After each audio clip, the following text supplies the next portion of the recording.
So we're really looking forward to this. A lot of work's gone on to get us to this point. This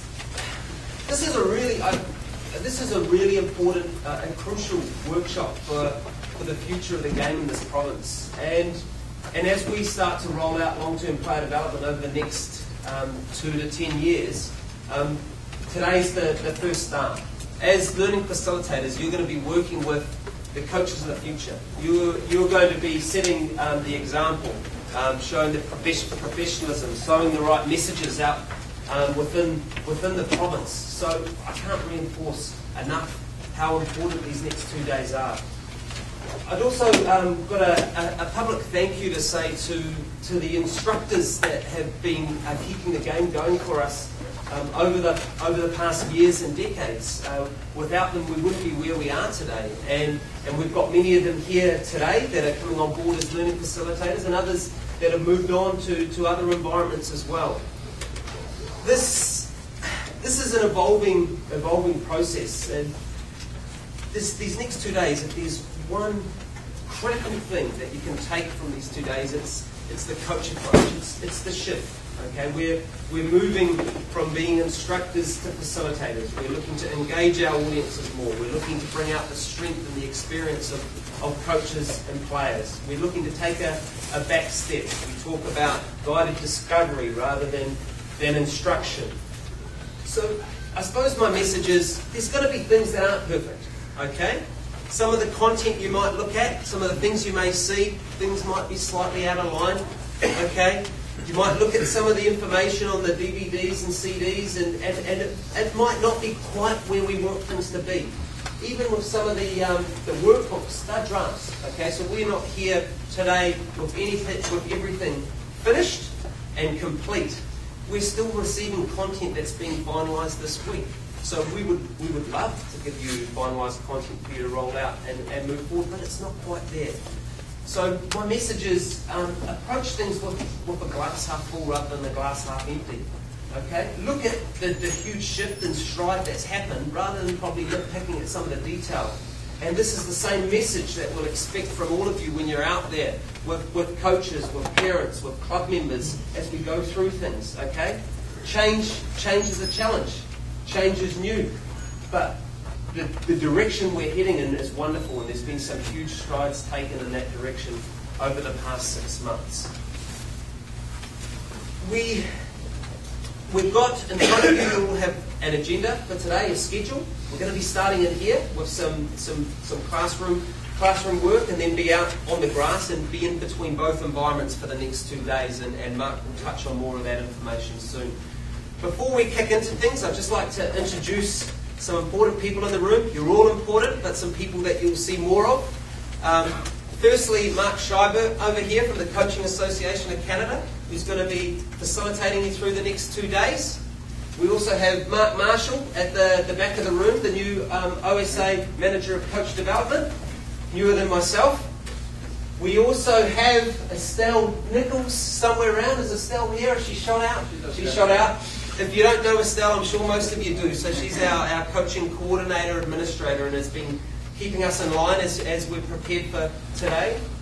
Some very important people that you're going to get to know intimately over the next 2 days are our Master Learning Facilitators. So they're the people in the blue jackets standing around the room. So we've got Martin Harvey at the back of the room.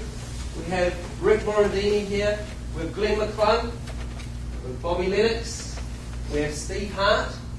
And we also have Linda Whitehead down here. We also have Joey Lombardi, who will be joining us. He's just on the grass with the provincial program at the moment. That's enough from me. I'm going to hand you over to Marc, but I would like to say, when you take yourself outside of your comfort zone, it's when you grow the most. And I think that's what my challenge to all of you over the next 2 days. Let's find out a lot about yourself and about each other. We're looking forward to these next 2 days. And if there's anything you need, if we can support, if we can help with anything, just ask. That's what we're here for. So I'll hand you over to Marc and look forward to meeting many of you over the next 2 days. Good morning. Good morning. So I'm Marc Schryburt. I work with the Coaching Association of Canada. I'm actually responsible for the international programs. and being basically working as an MLF, multi-sport MLF, working with different sports for the last 15 years. Always a pleasure to work with new sport. Very interesting to have the chance to work with soccer. I was here last January to work with the national MLFs to prepare all the provinces. Very happy to come back here and very impressed to see so many people wanting to be involved in coach development. So first things off. The experts in the room are you guys. Soccer experts, that's why you're there. Content, that's your responsibility, not mine. I'm there to help you understand what's the difference between being an instructor and facilitation. And we're going to walk the talk. I could stand here for the next hour and show you what is facilitation, or we can actually live it together. And that's what we're going to do. So, logistics. You guys are divided in 3 groups right now. So this is the first group, and everybody has a card. Okay, we're going to play poker later on. So this is the yellow group. Make sure you hand on to that card. Second group here is the blue group. Same thing. If you move during the workshop, make sure your card moves with you. And the third group over there, what's the color of the card? Uh-oh. Extra blue. So navy blue. Okay, so third group over here. Oh, you got 2? Same thing. Hand down to your cards.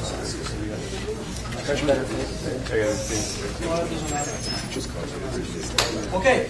The second thing you need to hang on to, wherever you go, if I move you guys around throughout the workshop, I want you to have this with you. So go into your stuff, your package, find Active Start Coach Workbook, the one that has the number 1 on the jersey on it. So you need that, and you need your playing card with you at all times. The rest, where you're sitting down right now, that's your home position. So you can leave your personal stuff there, you come back there sometimes. But sometimes you may have to move to another group. Okay, so home position, but when you move, your book and your card moves with you. Okay. So, the workshop this morning is about, we're going to talk about facilitation. And you guys will see that facilitation, everybody can be a facilitator easily. It's just about making sure that we engage people, not just physically, but mentally. So that's the big difference from the big shift from before. We're going to talk about that a bit later on. But what I want to make sure is that I'm not occupying all the time here as a facilitator. So in about 1 minute, you guys will be working, not me. First things first. Here's our agenda for this workshop. 4 things we want to look at. How do we learn best? We're going to talk about that just in a couple of seconds. What is facilitation? What does an LF do compared to just being an instructor? Because an LF is still an instructor. We're going to talk about that. Stages of group development. So if we're going to work in groups, we need to be aware of that. If you get people working in groups throughout the day at workshop, there's evolution going through that group. And finally, we are going to get you guys to prepare some sort of an activity afterwards.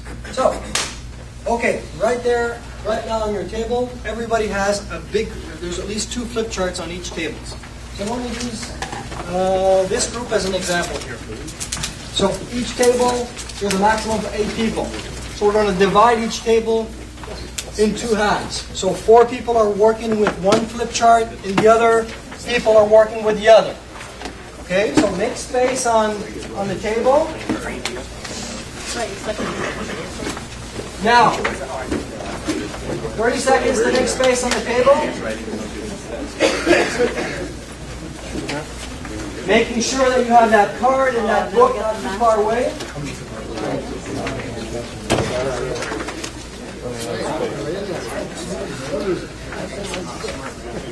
Okay, guys.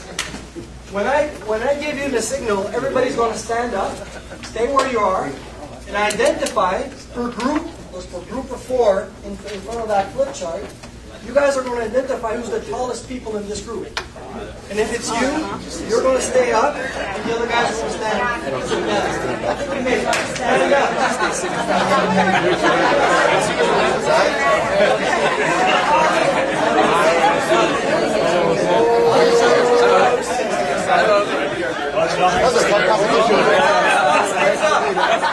Smallest person stay up.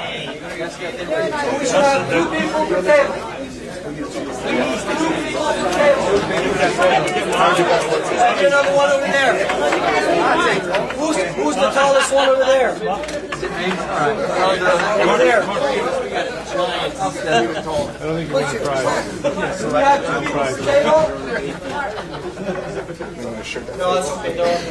Okay. How about there?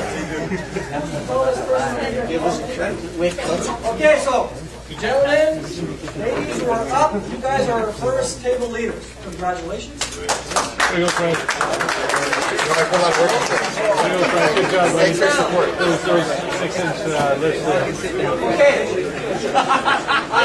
Now I'm only talking to the leaders. Only talking to the leaders. Okay, I'm talking to you guys. You guys are responsible first. Being a leader is assigning.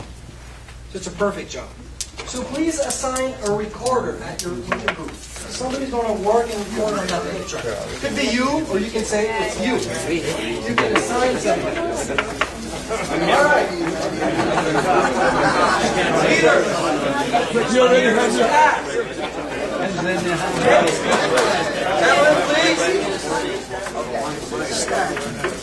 So I'm talking to leaders again. So here's your task. You're going to ask the recorder to represent this flip chart. So you need to have the flip chart in this direction, and you're going to create a T-chart.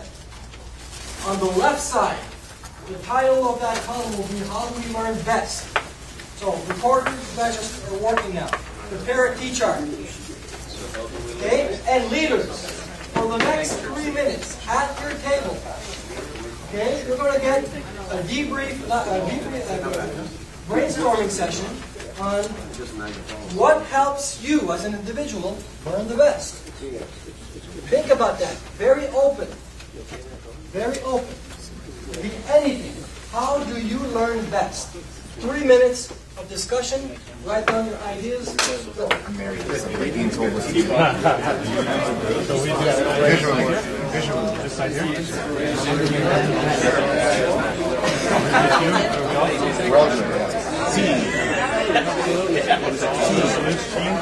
Seeing should be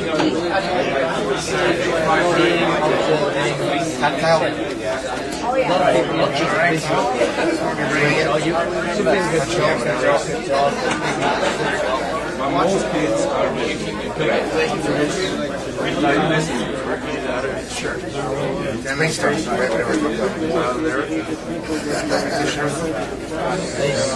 These demonstrations. Seeing.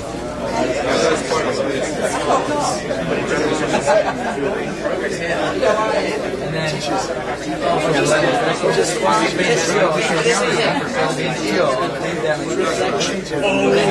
put in brackets for the doing, acting out.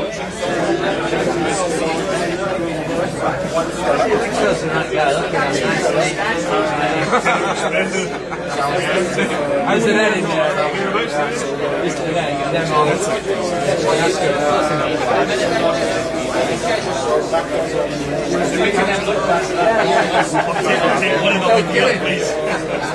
How many people are writing on that? Demonstration doing. After you've been told, see something, then you're acting out, you're doing it. To be honest with you, Listening to your wife.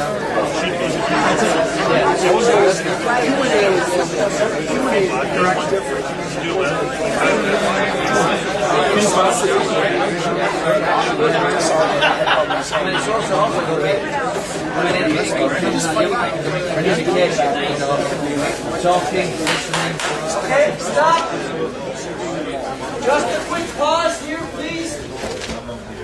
We're going to pause here for 1 second. Okay, I'm going to ask the recorders. Okay, when I give you guys a signal, the recorders, you guys are going to take your flip chart And your marker, you guys are going to switch tables. So the two recorders from here are going to move over here. Same thing there, and the two over there are going to come to the first table. Because we're always working with the same group. When you arrive to your new group, please present the ideas and ask if they can add on to that list. Okay, go. Okay. Go to one of these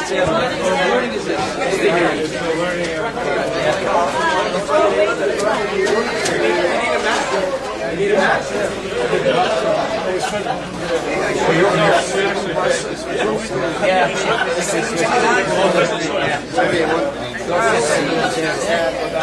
I don't give a shit.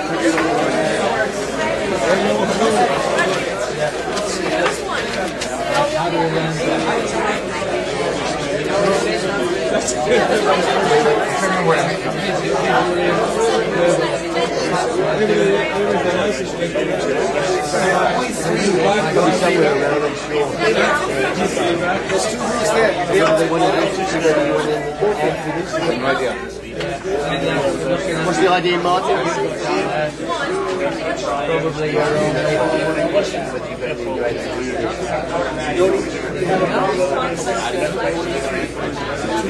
Martin, to see whether anybody wants to add anything to the list and you draw it over, is that clear now to see if anybody wants to add anything to the list? You present your list. 1 minute. Looks good.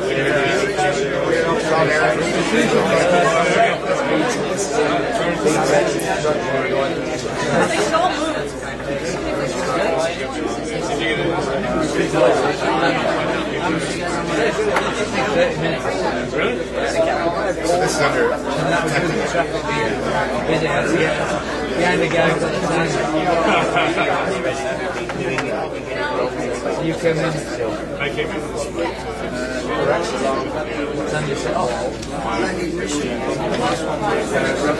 Okay. Stop. Talking to the leader at the table. We're going to rotate again, but before we do that, so recorders are going to rotate to the next table. You're going to get that group to work on the other part of the T-chart. So make sure that you can review the ideas that came out on the left side. But now we're going to take a step back and say, okay, what can a teacher do to help? If these are things that learners need to learn the best, so what other things that the teacher can do to help the learning process? Okay, rotate, start working on the right side.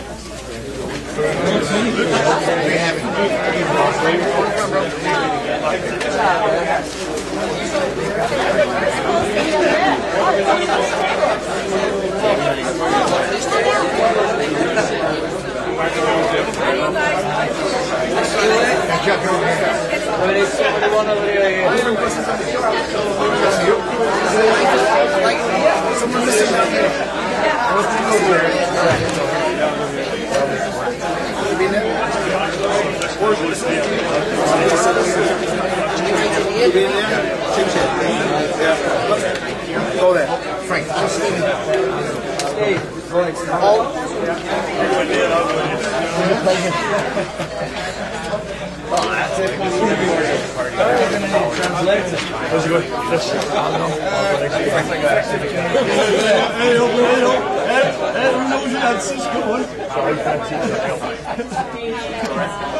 Again, by being clear and by knowing the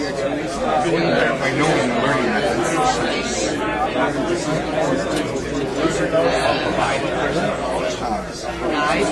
like they have to be able to demonstrate.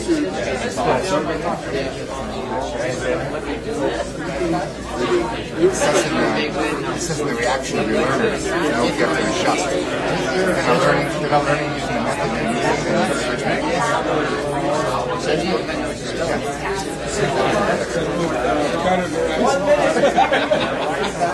Correction.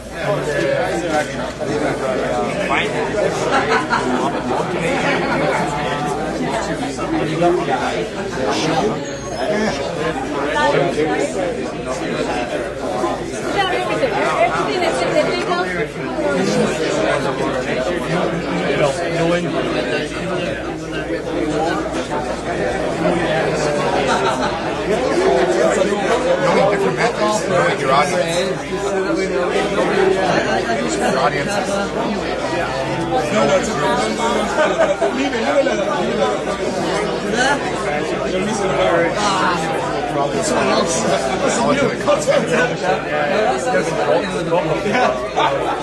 No, I just see one page.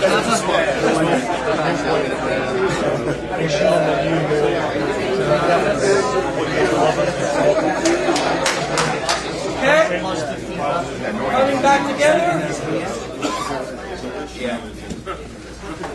So, what we're going to do is one last rotation, but recorders, you get to pick somebody that's going to go with you now. So you bring somebody from your table with you. You arrive at your next table, present the ideas that you have for the teachers, okay, and make sure that you introduce yourself to you and your group. So bring somebody with you for the last rotation. Yes, the table you're at.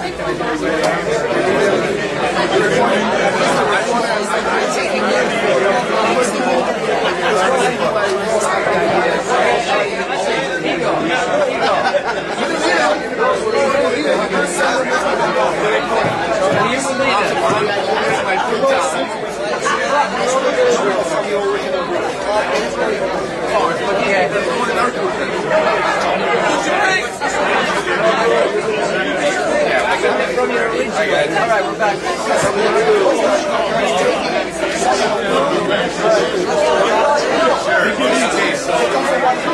How does a teacher help? Basically, we said empower the players.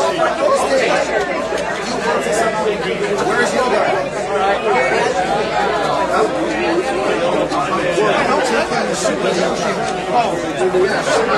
So Steve, are you taking me? Would you bring with you?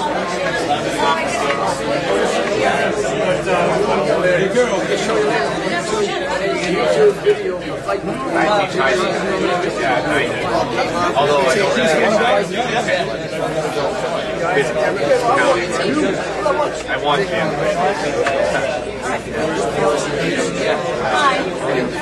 One day. We have, okay,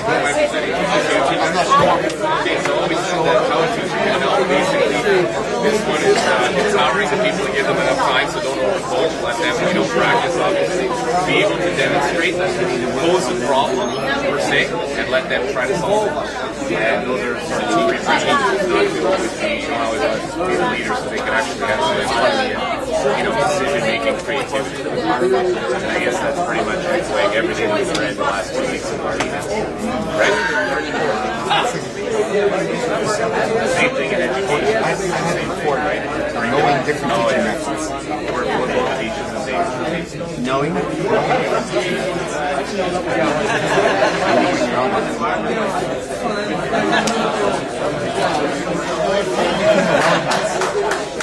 Okay.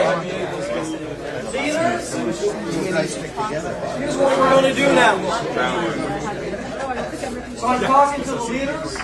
I'm going to ask you guys to assign maybe the recorder, somebody at your table that's going to go up, find some tape. If you look at all the flip charts, there's tape around them. Take some tape and post your flip chart somewhere on the wall, anywhere in the room. Come back to the home position. Everyone comes back to the home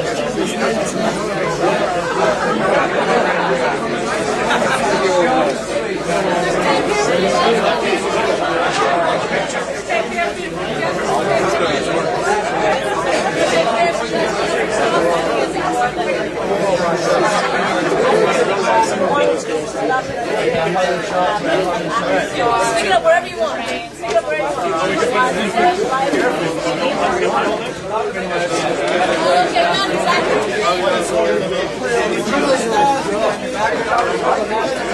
Yeah, put it right on top of the chain of soda. Start with Brett. No, that's okay. Back to the original. No worries. Are you sure? You can stay there if you like, though. They wouldn't mind.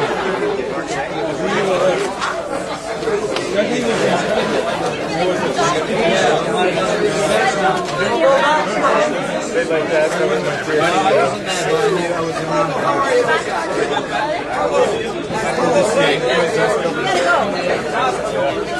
seconds. Good. I've got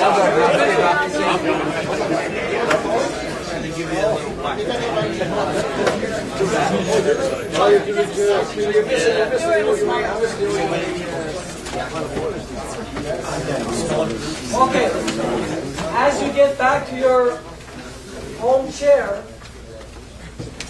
there is another document in your package. It's called the Learning Facilitator Handbook. Please find that.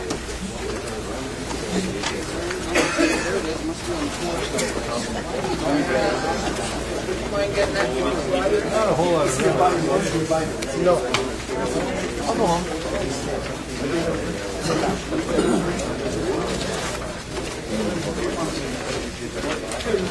LF Handbook Reference Material. That's the name of the document. Look in the folder. Okay, I'm going to give you an individual task here. Once you get that document, go to page 7.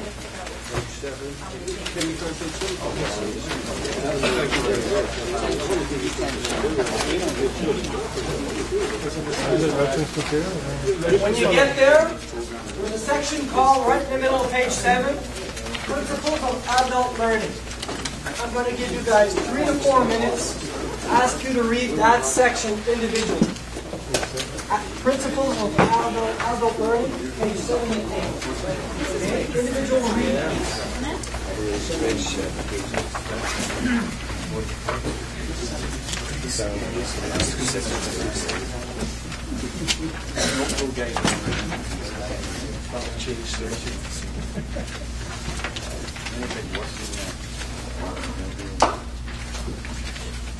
That's great.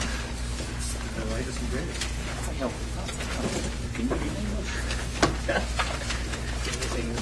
Speaking.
Okay, let's get back together. Even if you're not done, we're going to cover some of this together. So, here on the screen, I've highlighted a couple of things that I want to cover with you guys. So, a couple of principles. Adults are voluntary learners. That's the most important one. So, kids in school, if you get them engaged in activities like this, they view this as just fun and fooling around. With adults, we can make sure that it's active and engaging, but it still needs to be a voluntary motivation. If not, there won't be too much learning happening for sure. Adults tend to relate learning to their past experiences. That's very true, especially if you start teaching and facilitating about coaching, and you have in your group ex-players. Or people have been coaching for a while. Every single thing you'll cover during your workshop, they'll relate to their past experience. No. So we just need to be aware of that as facilitators. So it's normal. It's normal for somebody to say, I'm not too sure I agree. It's normal. It depends on his past experience. Next page. Adults have the ability to take responsibility for their own learning. That's the biggest one for me. So as a facilitator, I want to put these people in a position where they can learn. I want to make sure it's a motivating environment, but they are still individually responsible for their own learning.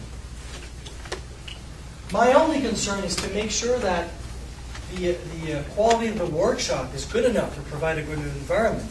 And they can take something out of it and actually apply back when they go back home.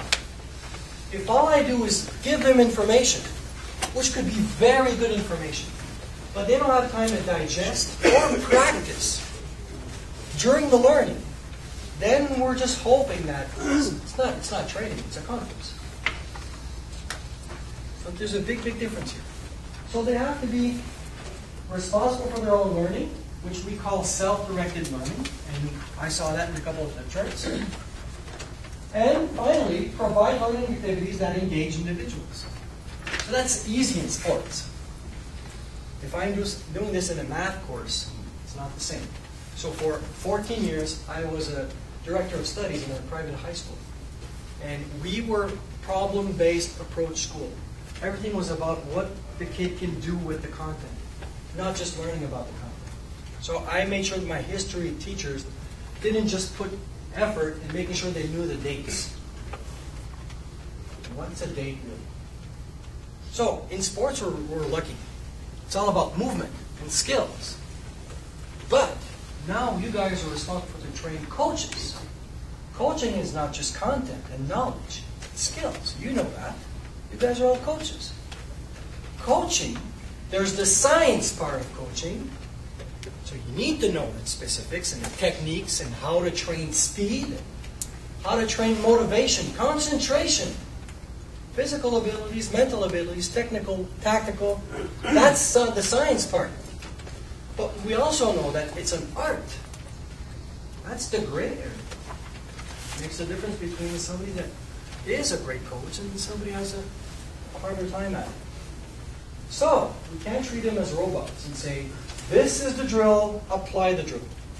We need to make sure they understand the reason for the drill and they can self-reflect on it. Okay. Let me come back to what we just did. So we're going to put that aside now. I'd like to do a short debrief of this activity we just did, which I call the T-chart rotation. So, flip charts, move around. What's the purpose of that? What do you think I was trying to accomplish with that? Engaging people. Engaging? Get as big a cross-section of opinion and ideas as we can. Okay, and how did we do that in the way that we did the activity? By moving people around to different groups. So basically that was, these four gentlemen here has a couple of ideas. We move those ideas to the other table. That generates, oh look at that, that's not bad. We didn't think about that. We add on to that. So, this was a big brainstorming session. But imagine if we do a brainstorming session with 72 people at once.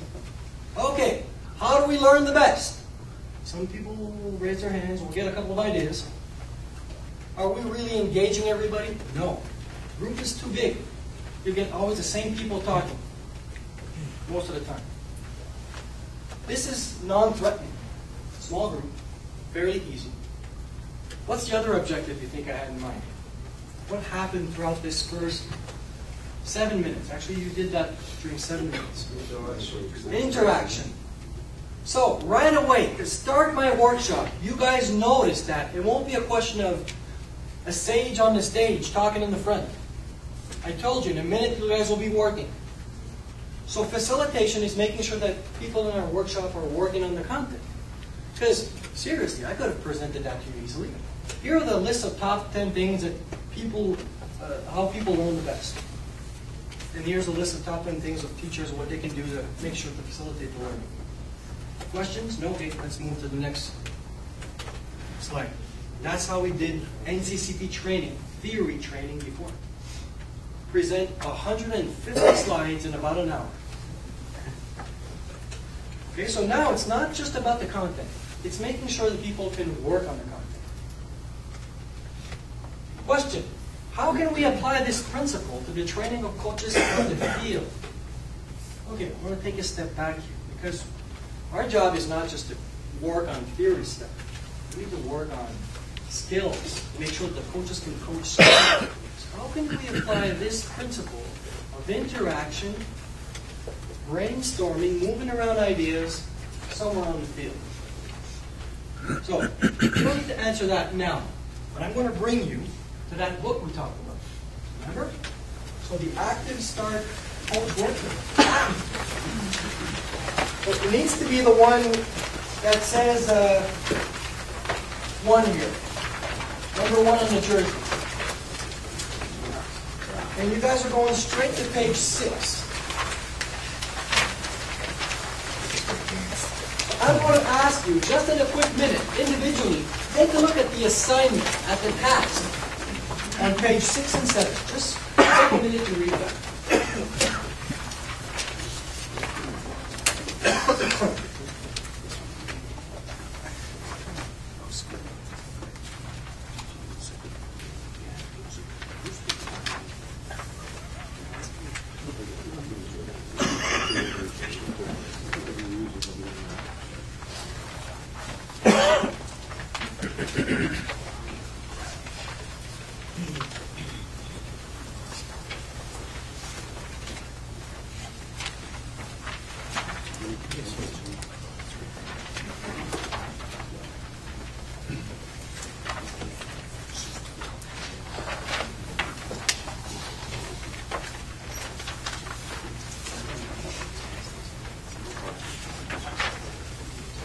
So in general, here's another activity that's already built in your workshops that uses the same principle. Flip charts, ideas, small group activity, rotation.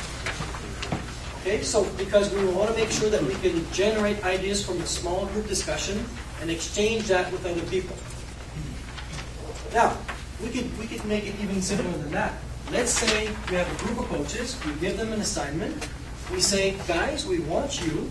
So let's say we're not talking about first-year coaches. Let's say we've got people with some experience, okay, or ex-athletes. And we tell them, I want to give you an assignment. Here are the 3 most important technical things for a goalkeeper that we want to work on. Here's the assignment. You guys have 3 goalkeepers, 7 minutes. I want you to build a drill. Okay, so here's a flip chart, prepare a drill. Everybody does the same thing. So, small group activity, working on content, applying it for a field situation. After a couple of minutes, big stop, exchange that with the other group. Same thing, so we can generate ideas, and we're not asking somebody to stand up in front of 72 people and explain it. No. Non-threatening, going around, sharing with 2, 3, 4 people at a time. Okay, what are the limits of doing something like that? There is a very important limit. Very important. So, was this a difficult assignment or context or theme for you guys? No. We talked about learning, and you guys are coaches. But what if I said, okay, how can we develop speed, strength, endurance with a 16-year-old athlete? I want you guys to give me some start. Some people could be okay with that, but a lot of people could say, well, what is he saying?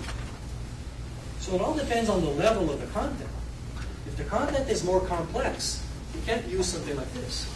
Sometimes you still need the instructor in front to provide the information. Okay? To generate the first ideas. Okay. Questions? We're going to move on to the next step. So we got 4 small steps like that. And every time we're going to give you a chance to see a different type of activity. So now, we're going to answer these 2 questions. First one will be, what is facilitation? Or what does an LF do? And the second one will be, what are the differences between a traditional teacher and a learning facilitator?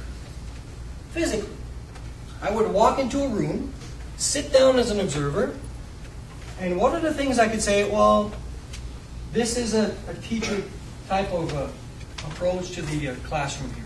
Or no, this is clearly a facilitator.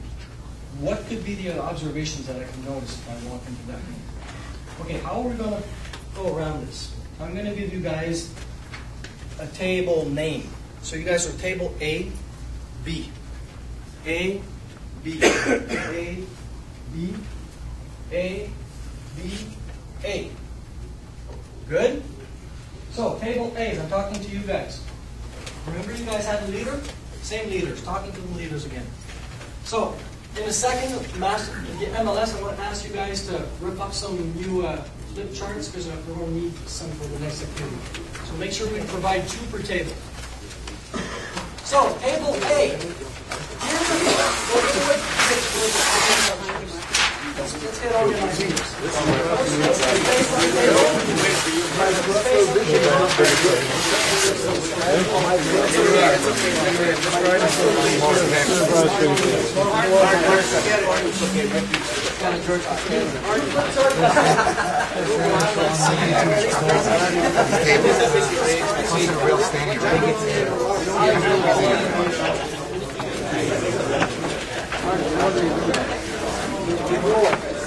Don't go to the bathroom.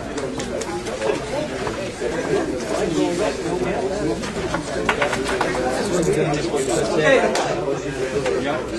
Table A leaders. Table A leaders.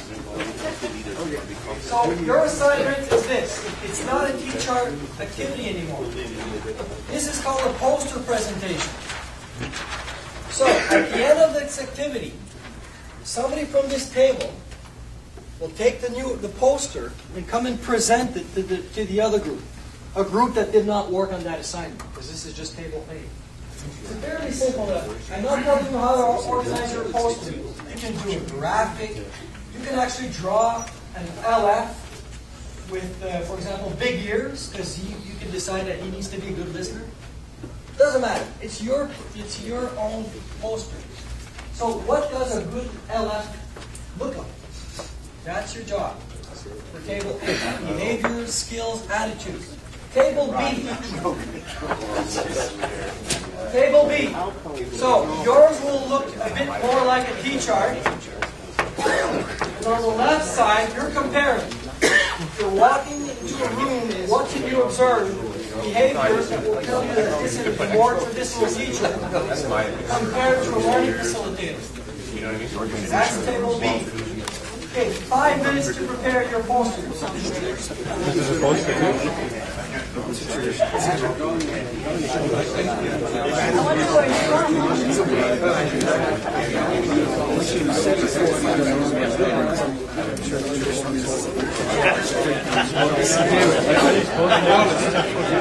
Teacher was a miniskirt.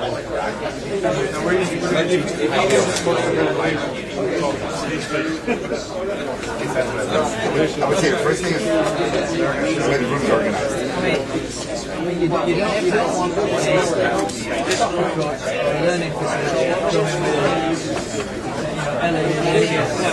Teacher broadcast, facilitators. You don't call it broadcast, there's one person speaking there and broadcast. Every which way.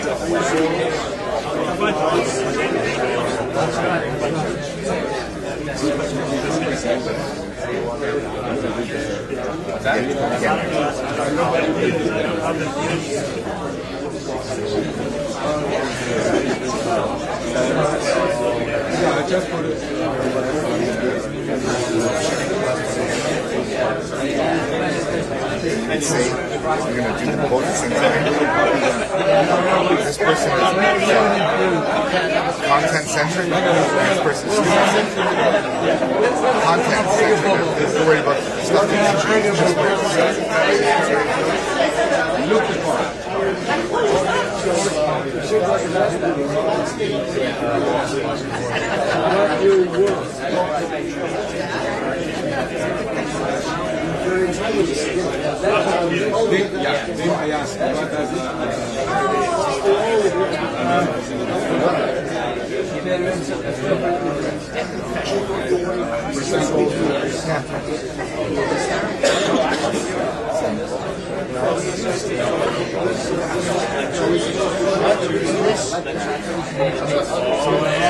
opposite here. So organizations will just be like rows, like table, like a classroom. You think we need to cheat up you guys? Let me dash it. That was me. That's a 10 first. You can use it, but you got to be able to broadcast. What do you say about broadcast? The broadcast is supposed to wait.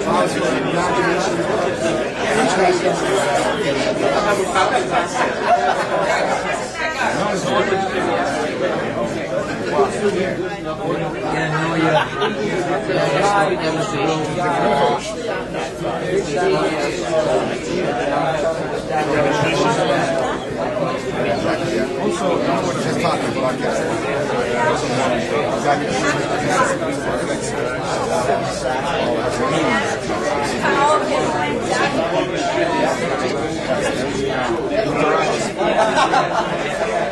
Encourage interaction.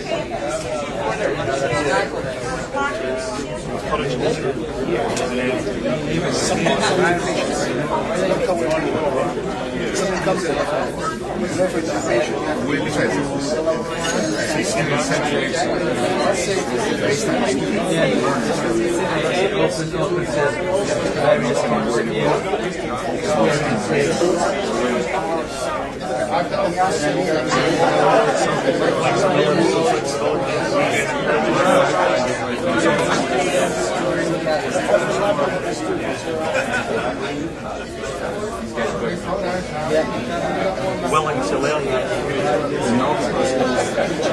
No, but you might say something, and I might be willing to, maybe not to learn it, but to take them in. You already said it. And flexibility. Your opinion is not always, there's not always one way to do it.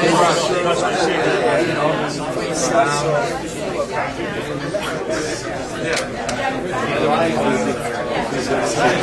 So obviously display various learning approaches. You can do the instructing, you do the guided discovery. Creating flexibility. Create flexibility. Use different teaching approaches. No, teaching method.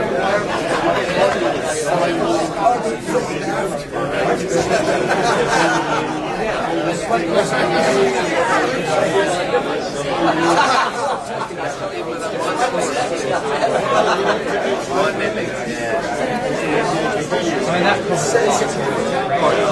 the way you approach, the way you listen, and obviously you can see if somebody's just going to learn and they just take everything by showing or demonstrating something, and you get guys. I know it's within you, but it's still a piece of class. How about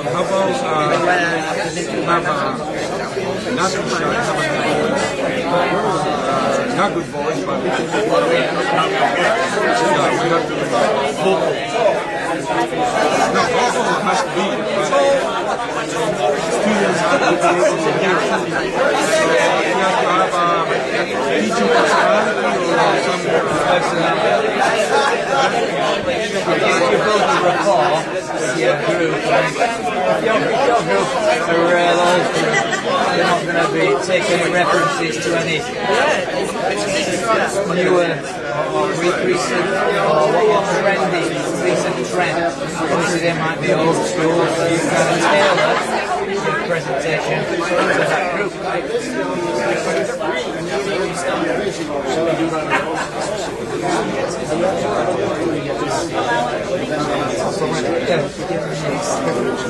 you have to be self-assured.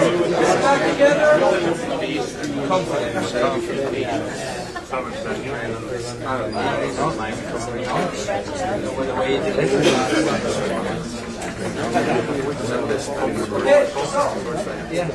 It's very simple because this is a large group.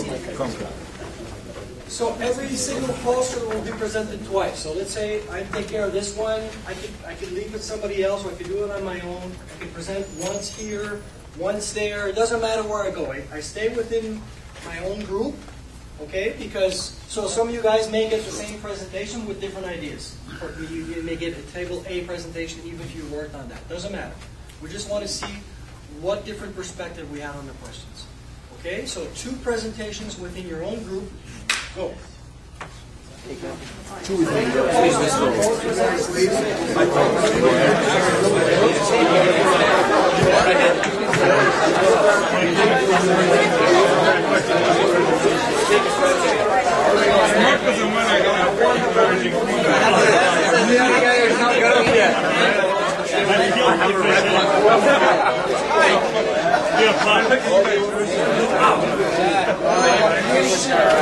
that a mind map?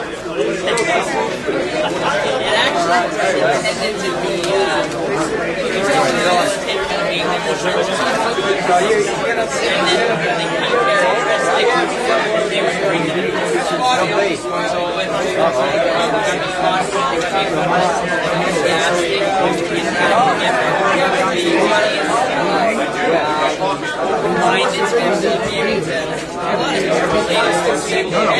We're being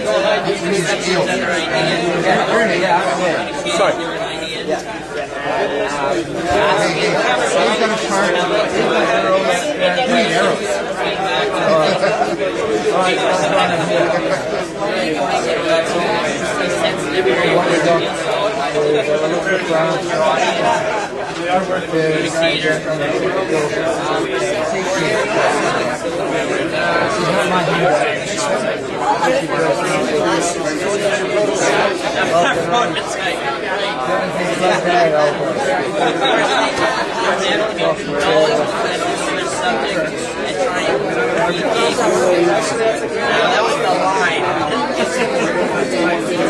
Spider web trying to get entangled.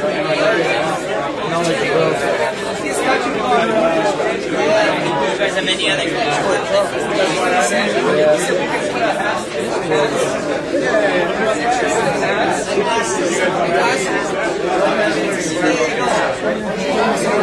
kind of got a bit away from our initial ideas.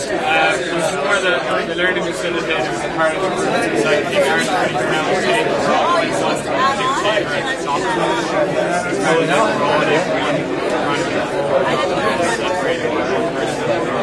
I was thinking of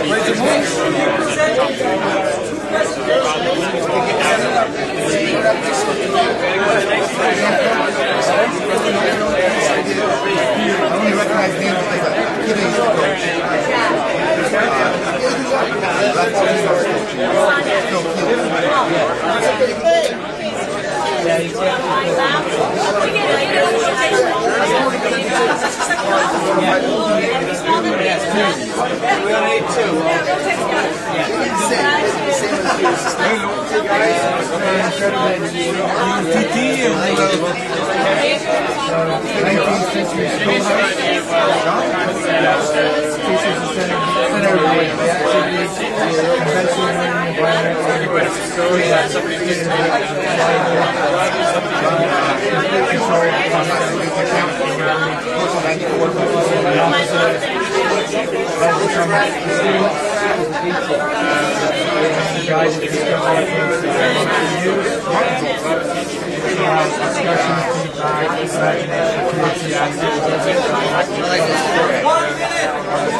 Very good.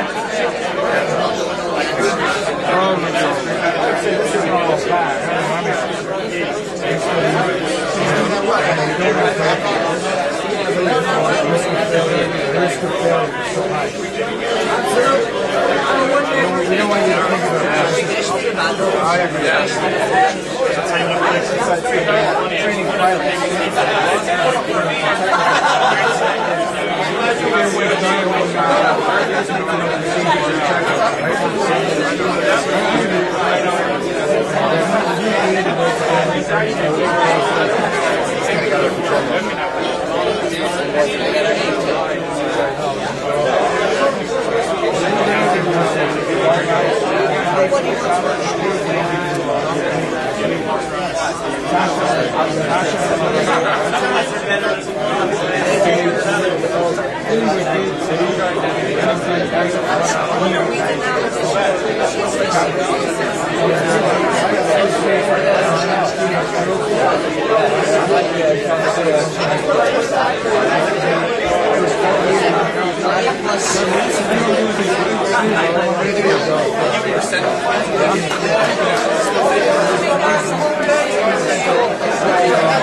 So let's get back together. We go back to our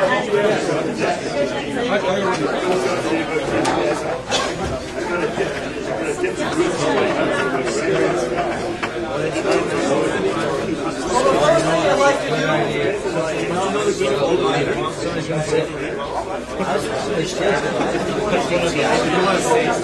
please, what I'd like to do now is bring you guys back to your handbook. So go back to your handbook.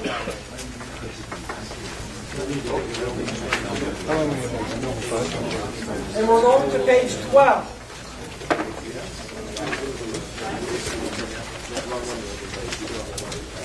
I'm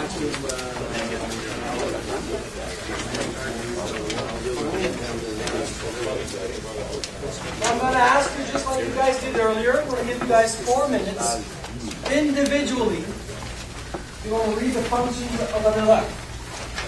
Okay, pages 12 to 13. 4 minutes.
One minute.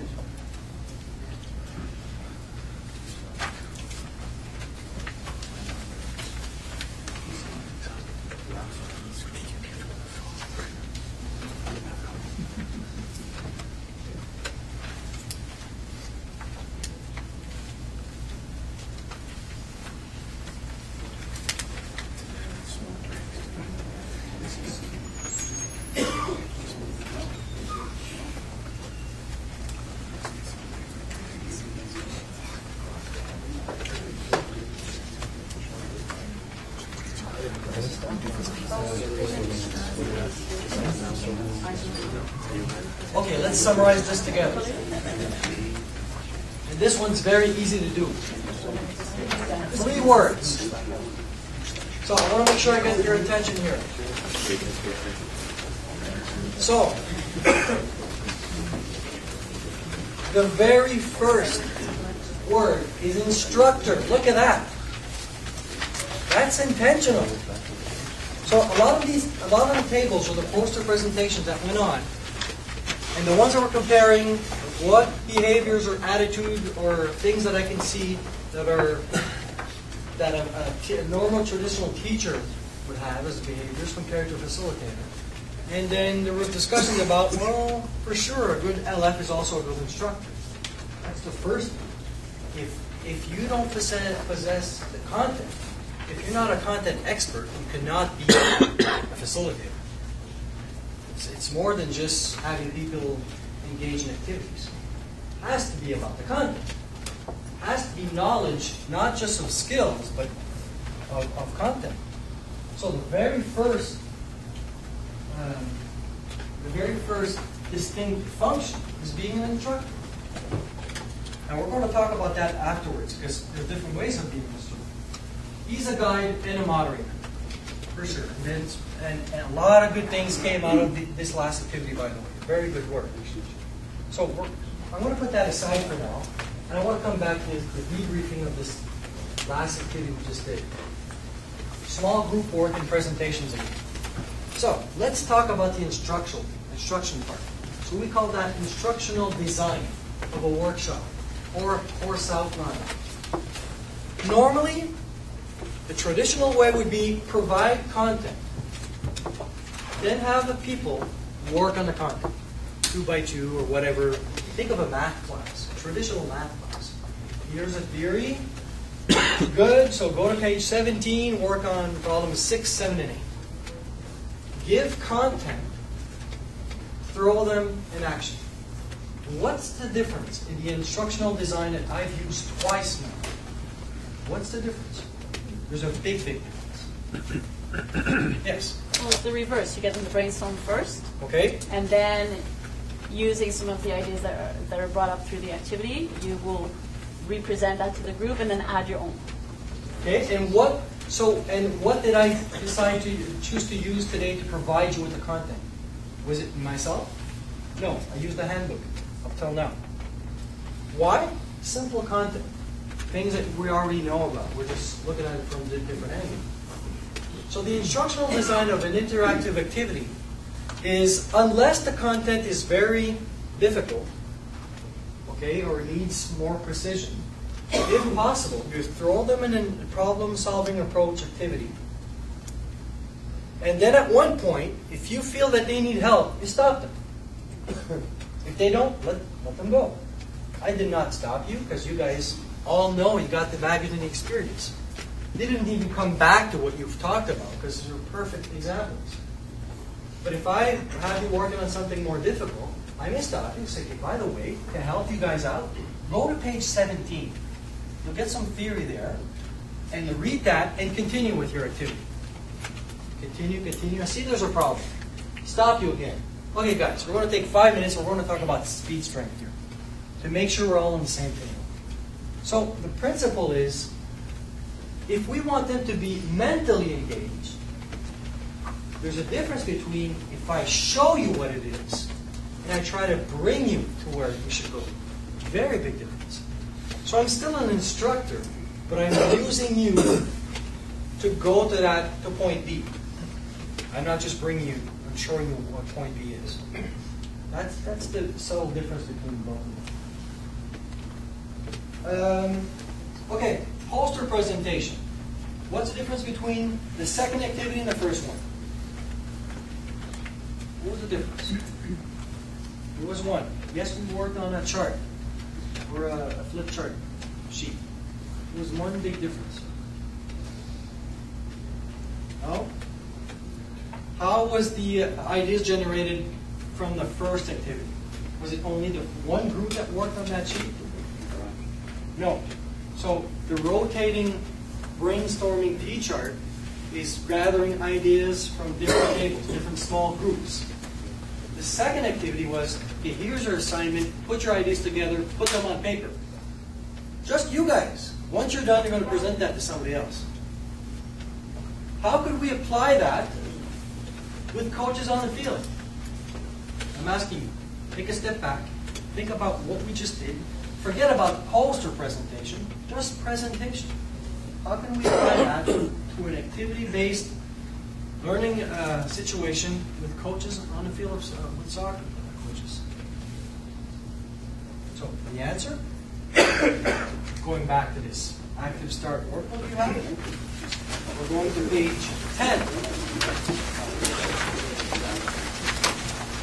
So same book as I had over here. Go to page 10 and just read the assignment at the top. Take 1 minute and read that.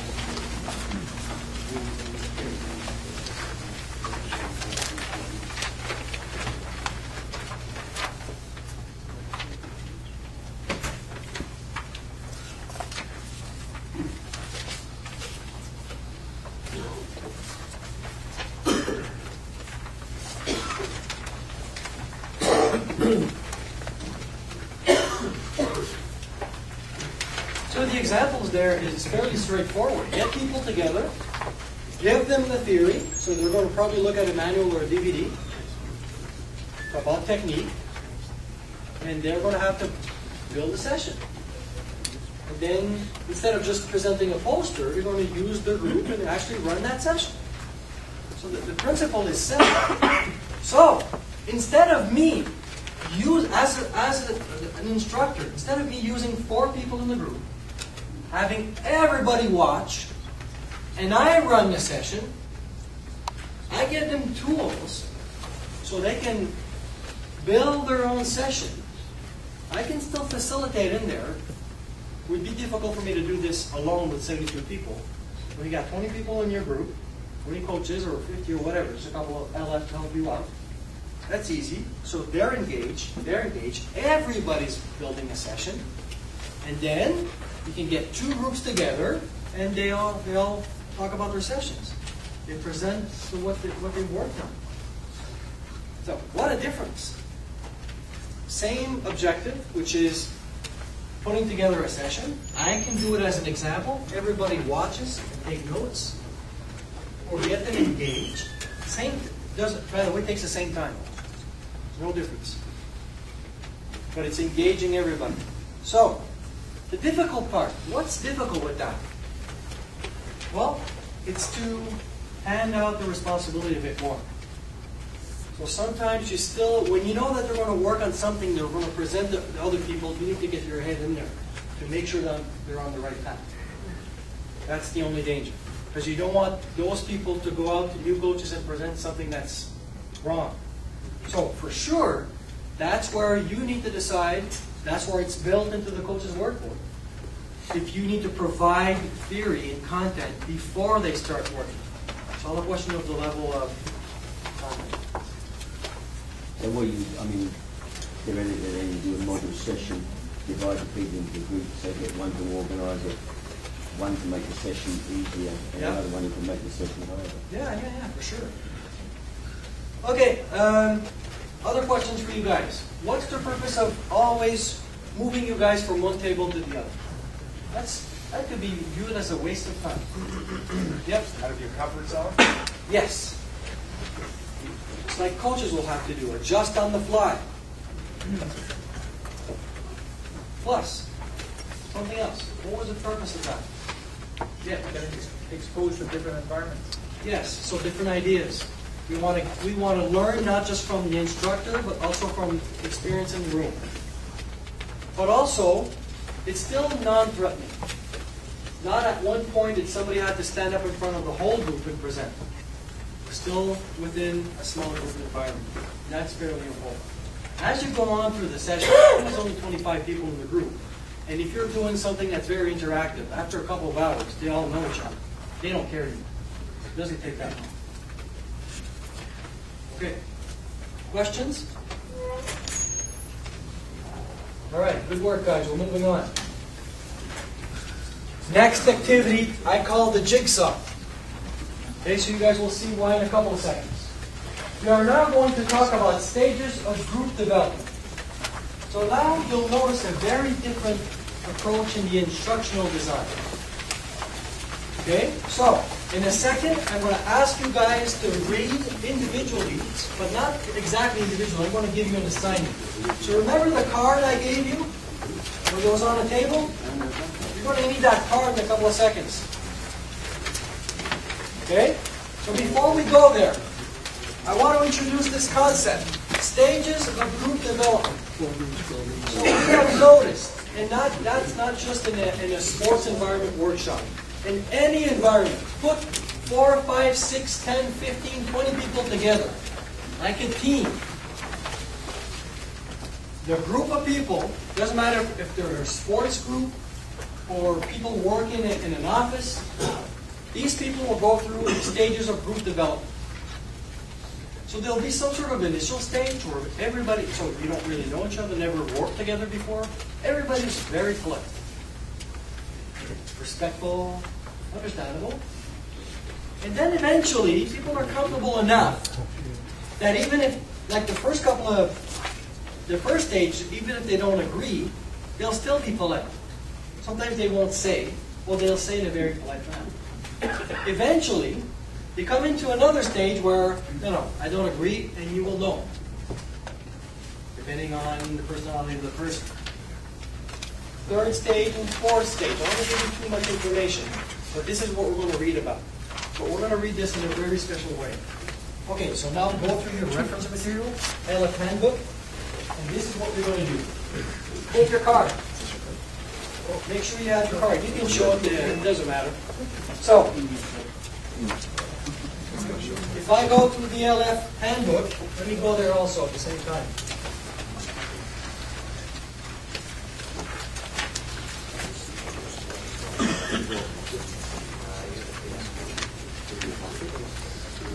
So, go to page 18. Everybody goes there. So everybody will get to read the initial page. Page 18 that talks about stages of group development. Introduces the concept and everything. Then it talks about 4 different stages.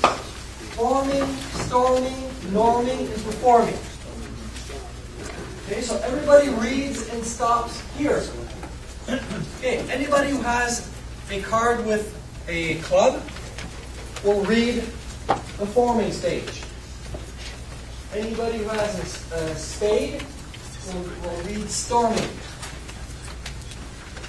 Anybody who has hearts, norming.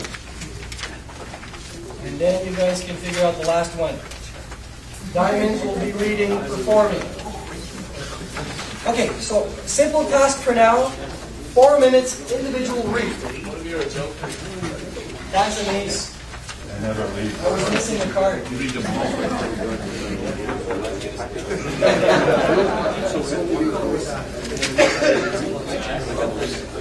Okay, 4 minutes, individual read.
2 minutes.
$30 seconds.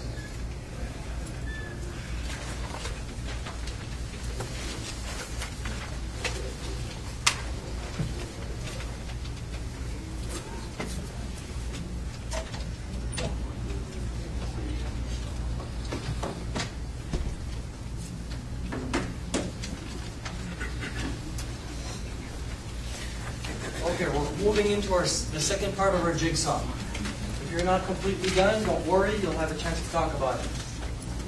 So, when I give you the signal, you guys are going to regroup, and we're going to regroup in a specific way. So I'll give you how in a second. Once you get with that next group, the people you'll be with has read the same thing that you. So if you read forming, you'll be with the same people. Your assignment will be to have a quick discussion that you want to have a collective understanding of what is that stage of group development. But could you come up with examples? Examples, concrete examples, behaviors, things that we can easily see that would give us, that would say to us, for sure this group is in this stage. That will be your assignment. It's fairly simple. We're going to still keep it per group. So this group is going to work together, same thing in the middle, same thing there. Here's how we're going to regroup. It's fairly simple. The table up front here. So over here, whoever has a heart card will come back here. Hearts, diamonds, clubs, in spade, you guys will regroup here. You're going to have to stand up for 5 minutes. Same thing over there. Same principle. So, you'll be sitting down with the people that read the same stage of group development. Your assignment is simple. Collective understanding. Come up with examples. Now, make sure everybody does that, because you'll have to report this to somebody else afterwards. So everybody needs to be able to report these examples. Understand the task? Okay, let's go.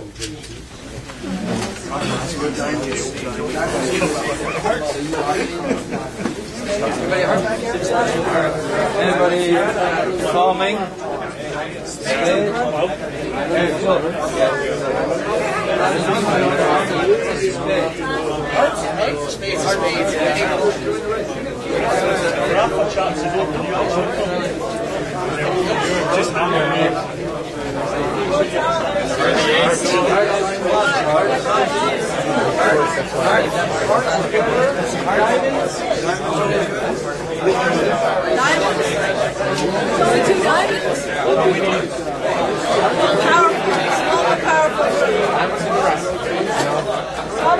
Must be other diamonds at the stable.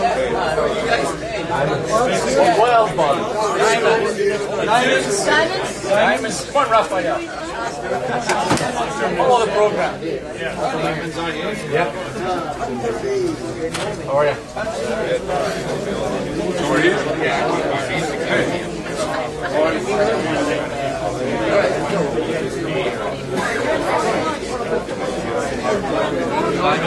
So, I'm show you guys some tasks.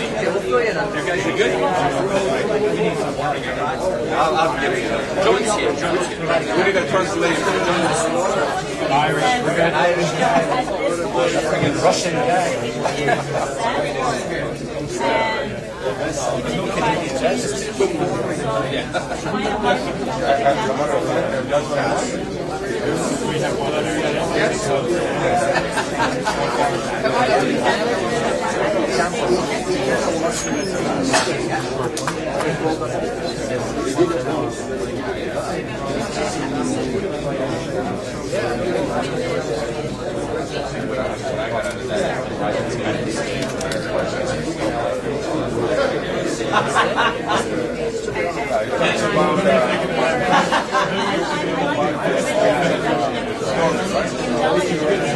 I don't know about you guys, but for me, when I walk in half the time, it's all male and most of them have teenagers.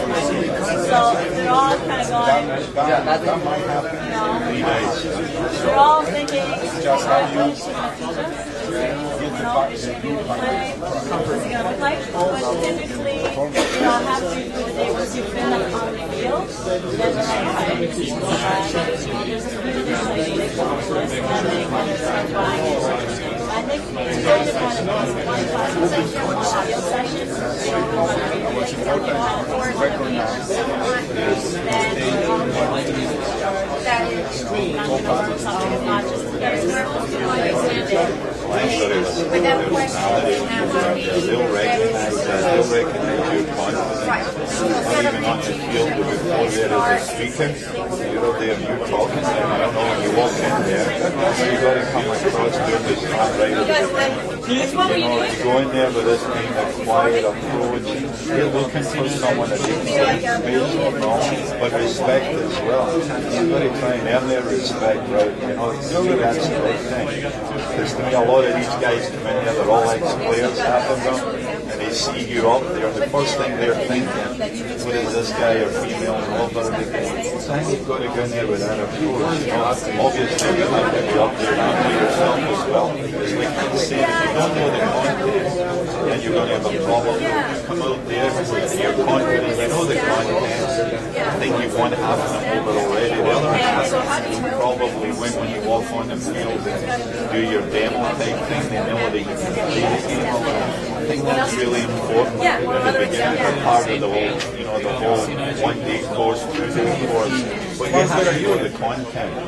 Yeah, but the example for that is not really facilitating it's how we as a group interact with them. But at the start of it, this person's not talking, that person is trying to be the boss, trying to get to this stage. Kind of sorted itself out. You don't speak for it. You're kind of sit back, let them you have to see that dynamic. You got to see these dynamics, I think. I know that. Because you do. You get a group leader, then it's easier for you, right? But then I think the class clown is worse. You have to know the reason why is this clown maybe he's not comfortable being there, so you have to maybe get something out of it. So you have to eliminate it. I think every class should have a class now. Because a lot of the times we see other people in different ways. It doesn't need to be someone that's out of there, who's not listening. I think it's always good to have a joke and a good joke in that group. Because they're relaxing people. A lot of these people that come in and I don't think a class problem's a bad thing. I just want to stop 30 seconds. Yeah. So remain where you are. I'm going to give you more time. I just want to make sure that don't be shy to take notes.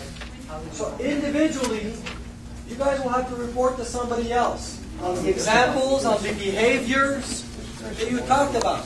What are things when I walk into a room and I look at a team that's been working together for a while?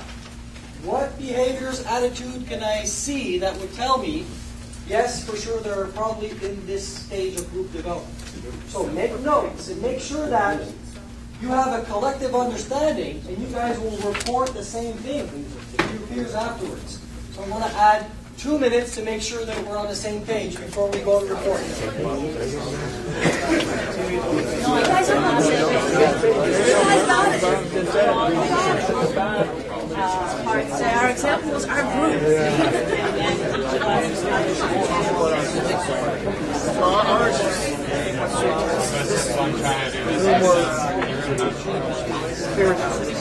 You know what? As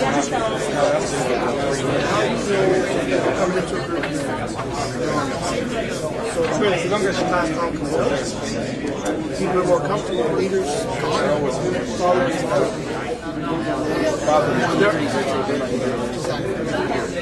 so everyone's more comfortable. They're sort of, they're upstate, or they're always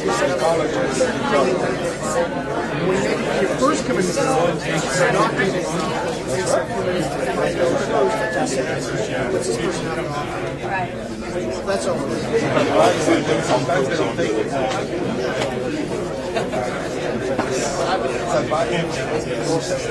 One minute.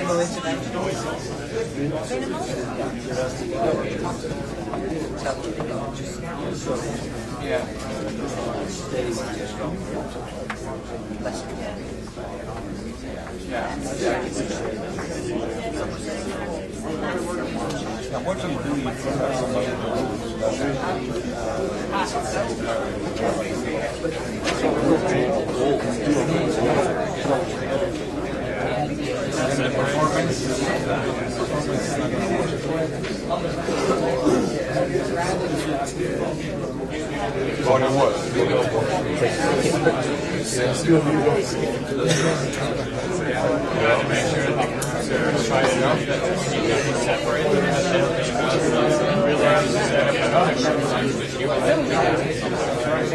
and then when they're ready, then they can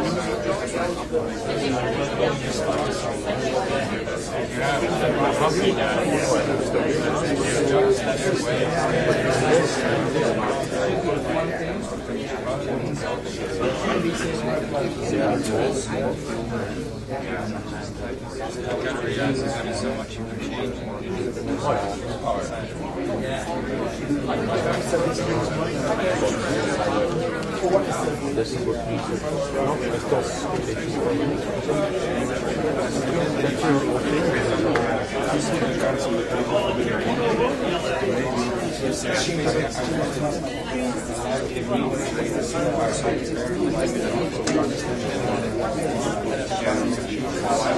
Okay. We need to stop, you guys, because we're rushing time a bit. So please remain where you are. So I need you guys to be attentive to make sure we organize ourselves correctly for the last piece of the jigsaw. So the last part, you guys understand what's coming. So still within the same group, we're going to create 4 groups again. We're going to regroup.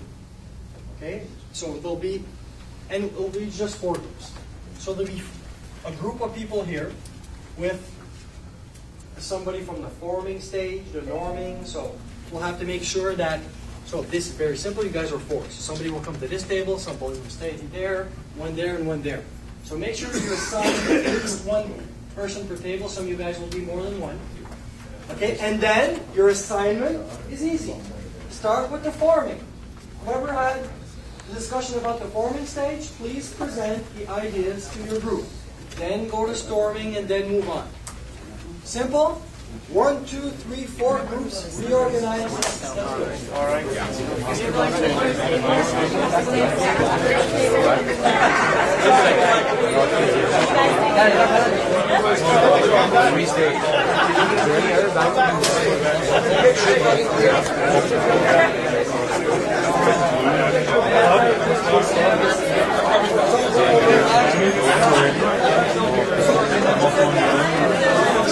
guys need a Spain?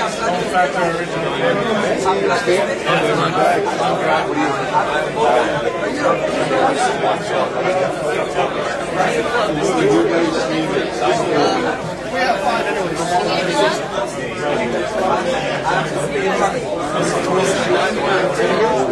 I guess I'll start. So these are our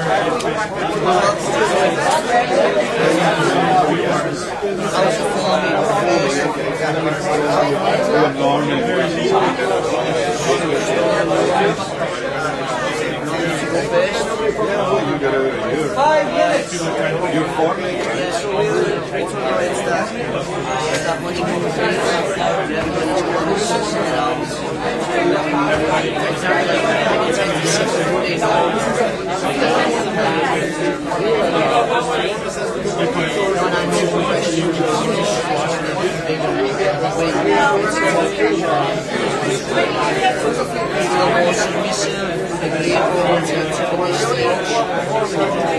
bonuses, but then you'll get some who are trying to kind of push test the boundaries of brainstorming to get away with conversation, take breaks,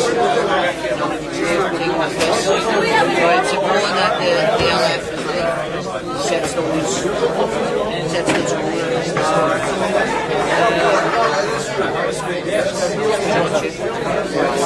It's still only one thing when you get something like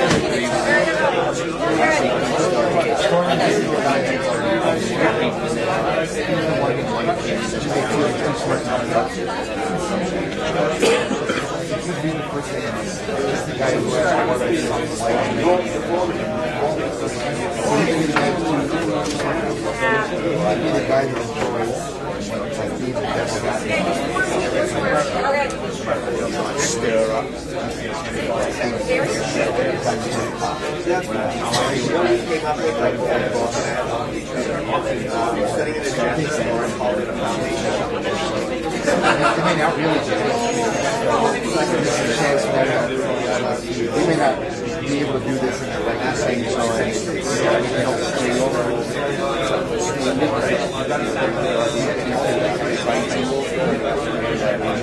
Sometimes I can go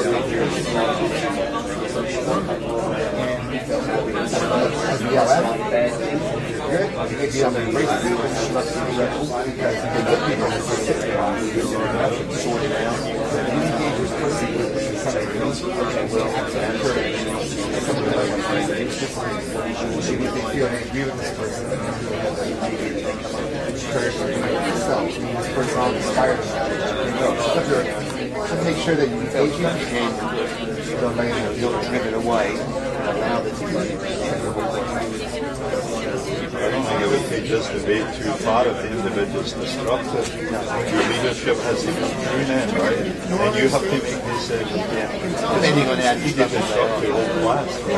I think with Norman, we kind of established who the groups were, right? And you're always, I think when you have groups like that, you always kind of, you've been in the class a while, you can really identify team leaders. So you have these team leaders in the group. There's always leaders everywhere. We also talked about maybe with the kind of class management as well. And Vlad said, and he said, like, sometimes you use that to your advantage. But I don't think everybody, I think there has to be, not necessarily use the word clown, there has to be the fun person. As long as the humour's used in the right direction, and everybody could get the best out of it, because I think it relaxes some people are nervous coming into these classes, and I think I love this idea that it's just not the instructor who's doing all the talking, right? You come up with some good idea that everybody does, right? And I'm going to enjoy being there. Yeah, and I think when you reach this now, you're in the class with the Norman, you know why you're there. And I think you're looking at this young lady saying, she's a female, she's out there in front of 30 guys. How's she going to get respect? And normally, to me, I don't know many of these abilities,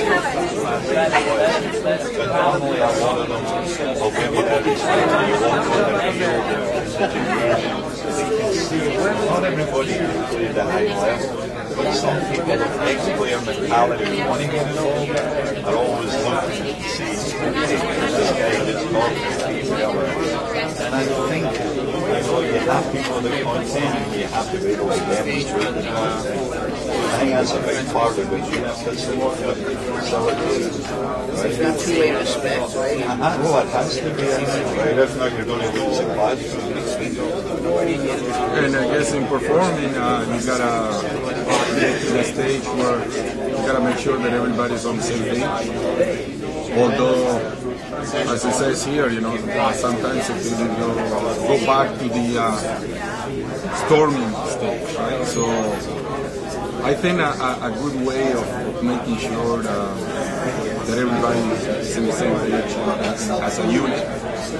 You put the cards on the table from the very beginning, and you make sure that everybody, you ask the necessary questions, you let them discuss what the final task is going to be, and then you make sure that from there on they're ready to perform. But you need to be a good listener at that point.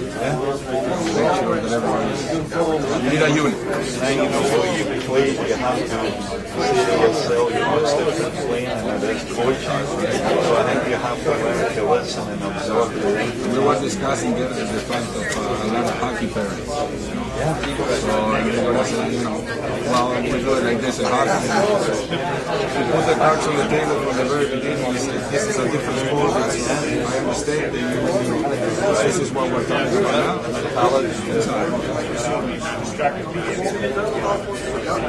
So we're all enjoying the morning so far, or what? Are you enjoying Nobleville? Good. Okay. Easy. How much time are you going to have to really go through? Just a lot of paperwork. I leave it at Working full time? I wouldn't call it work. So you know full as well? No, it's going to go. He doesn't want to stay with the team. He wants to be a mental factor.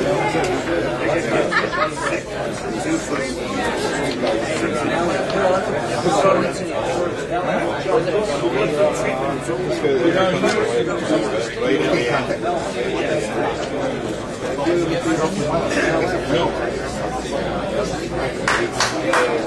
Home position.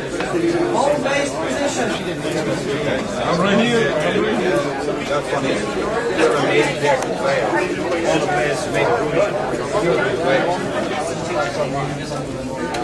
That's what I mean. So, in order to see if we are moving into the storming stage ourselves, I'm going to give you guys a test. So we're going to take a 10-minute pause with the clock running. And I'm going to see if we can come back here in 10 minutes. So let's go on 10 minutes. So just to give you an idea on our schedule, at 10:25 maximum, we'll be done with this workshop, because then we'll have to prepare for the stuff with the MLF group. So the next 30 minutes, I want to start by debriefing what we just did and finalize with one last activity together. So the first thing I'd like to do is reflect back on this Jigsaw activity. So the instructional design was very different from the first two. In what way? What were the main differences? Instruction and design means how the instructions or the content was delivered. So how did we do the first one? The first one was work on it, think about it, what's your starting point, send you to the reference material, read on it, and I summarize it. And what happened here? Hey? Yeah, and before you did that, what was the very first thing you did in this activity? Read. So, right there, the content was right there. So, in a Jigsaw, the content could come from a read, a DVD, a presentation from the instructor. Doesn't matter. We need to give people content so they're all on the same page. Now, imagine if I would have used the first activity and say, okay, you guys brainstorm on what is forming in the stage of group development. You guys brainstorm on, and that would have been more difficult because there's no past experience for everybody at the same level. So the content here didn't allow me to say we're just going to get them to work on it directly. Impossible. We talked about that earlier. So instead of me being the instructor, since the content was not difficult, you guys can do that, exchange on it, and report back. Second question. How was this, to me that's one of the most engaging interactive activities possible. Mentally engaged. Why? Yes? Individual responsibility. You had to be the only person going to another group and explaining the process, and they had not read up about it. Yes. And this was, I didn't have a lot of time. Sometimes I do that with much longer content and bigger discussions, or they work on the drill and then they need to report back on that drill because they haven't talked about that technique with that next group. So, what a difference. And anytime you have a chance to try that, even with kids, if you just do some sort of a jigsaw, when you tell them, oh, by the way, the discussion you have, make sure you have a collective understanding and prepare to report back. It comes from this, sitting down like this, to, uh-oh. Then, okay, I need to make sure I'm really engaged. I need to take notes. I'm going to report to somebody.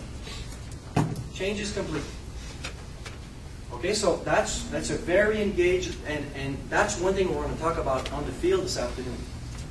And this is, to me, the biggest and most important skill that a facilitator can have. How can he keep everybody he's training mentally engaged? And you'll see that it's not easy. Because at one point this afternoon, somebody's going to run a drill. Not everybody will be involved in the drill. Some people will be on the side. So how can I mentally involve those guys? Because I'm training those coaches also. You got 20 coaches, but you need 8 to run a drill. Plus, while those 8 people are running a drill, I don't want them just to be physically active. You have to understand the reason why we're doing this. We need to question them. We just don't want to give them the whole information. This is the progression we're doing. This is why. Yes, a bit. Let's get them to have a critical thinking. Problem solving. Okay. All right. Is this something we could do the very first activity of the day?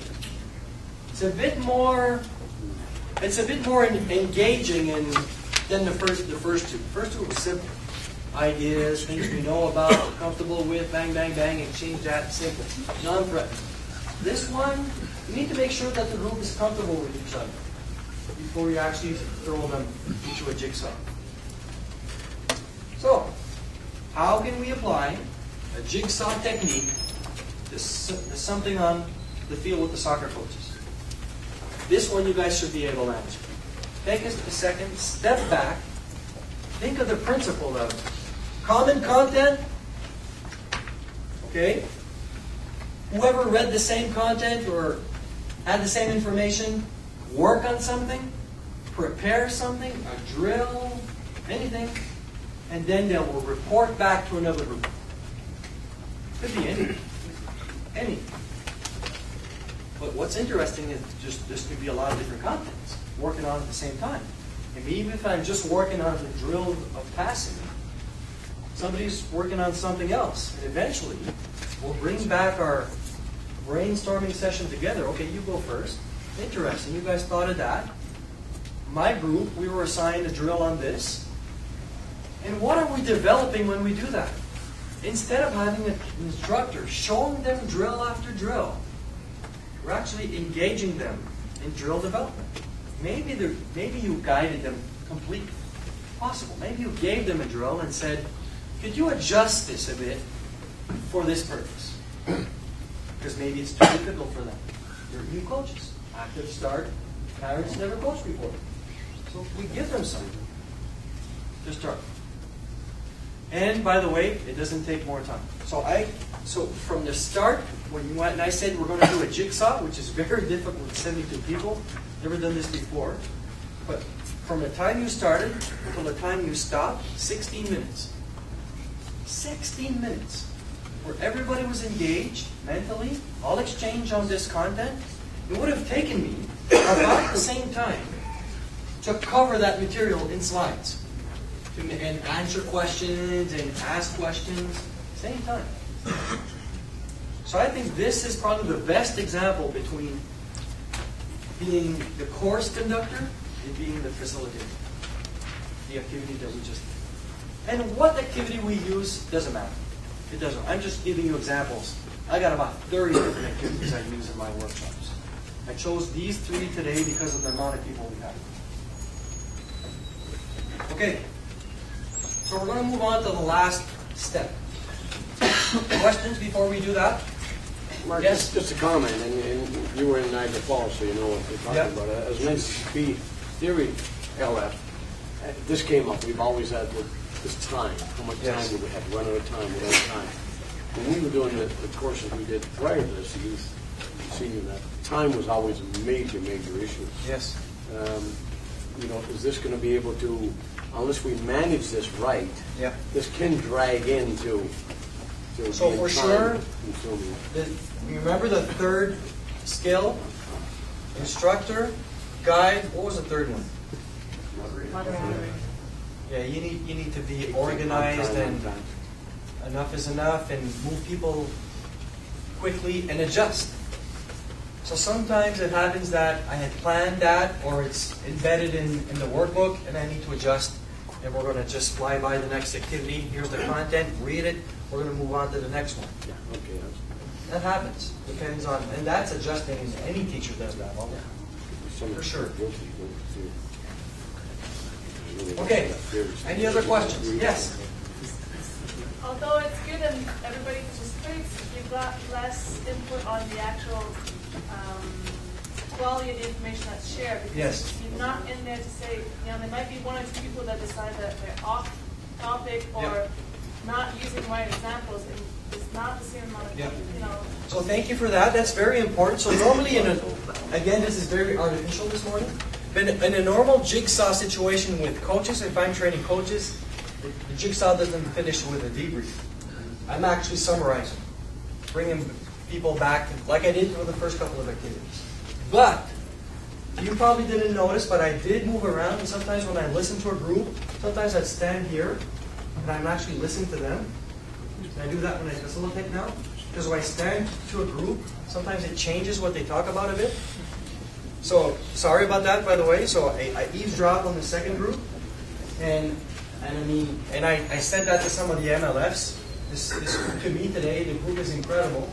Very, very, very simple to have you working on the assignments, and it shows that there's a lot of experience in adult education and teaching in this, for sure. So that makes a big difference. So I didn't feel the need to make corrections because information is pretty good. But thank you for saying that, because with our coaches that are very new, after a Jigsaw or an activity like this, you need to instruct them on proper content. For sure. And also the difficulty with the Jigsaw is what you were saying, Sophie, that people feel like they missed something, but because you still have it in the paperwork, you can always go back and get more information about it. It's more difficult when you don't have it in writing. When, especially those perfectionists always feel like, I want to be part of every group. I want to be part of every expert group. Yeah, I understand. Mark, I don't know whether everybody knows the difference between summarizing and debriefing. Yeah. Well, big difference. We haven't used debrief as LF for soccer very much. In NCP we do. Yeah. So what's the difference then? You guys probably know what it is, but let's say it out. What's the difference between a summary at the end of an activity or a debrief? Which I'm doing one of those two right now. So a summary would have been... Yes, go ahead. I think that the summary is reiterating what just happened, whereas a debrief is making sure everyone has the key information when they go home. Okay, and we can even go further than that. So summarizing content. So the activity you guys worked on, you come back here and say, let's look at the key points of forming, the forming stage, the storming, and everything. Summarize together, so we're all on the same page on content. But what I'm doing with you now is I'm actually forgetting about the content, and we're talking about the actual activity, the process, debriefing that. Why do I do that? So it's reflective thinking, critical thinking about the process. And that normally this makes a difference. So you summarize content, you debrief process. That's a very good way to keep it in mind. Okay, moving along. Last step. So walking the talk. We're going to try to use the concepts we've talked about, okay, and try to bring this back to our own reality of being soccer LFs. Because this is This is why we're there. So, we're going to go back exactly to what the tables you had earlier. Remember that? Table A, B, A, B. Do I need to give those table names again? You guys are okay with that? Yeah. I think it starts with A and continue with it. Okay? So, here's your last assignment. And I'm not giving you any instructions on how you will prepare the assignment. If your group decides that it wants to use a flip chart, you go get a flip chart, bring it back. If you want to do it differently, it's all on yours. Because you're a facilitator, so you can organize your stuff. So table A, we're going to have to create a learning activity for coaches using the Jigsaw technique. I'm going to give you, we're talking about the content afterwards. So this Jigsaw principle. So the assignment will be, I'm giving you 20 coaches. You need to build a learning activity using the Jigsaw technique. For an on-field workshop, you're not stuck in a classroom. So you're on the field. Maybe you've done some classwork before. You're on the field. Agree on a technical or tactical thing you want to work with. So it could be passing, whatever, marking. That's yours. Doesn't matter. But you have to build an instructional design that does the Jigsaw. Meaning, common content. Small groups talk about it. Come back to a new group, report.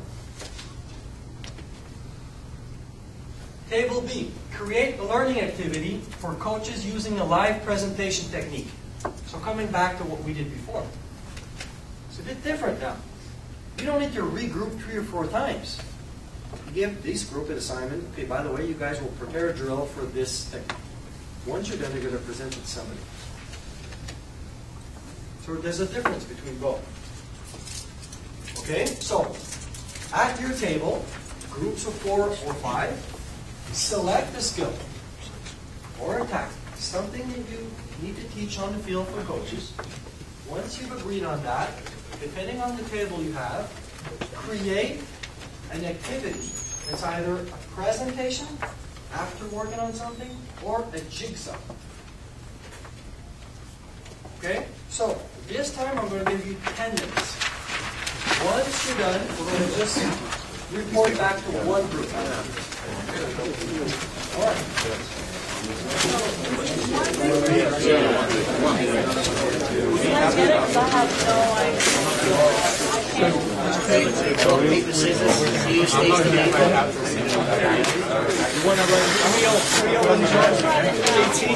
Who's going to write it down?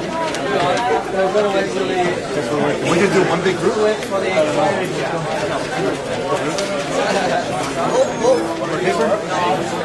Okay, so what do we want to do? Technical attack? Like what's our after start? No, I was just doing what you're saying. Technical attack. Would it be a tactical for after start? 4, 3, 3.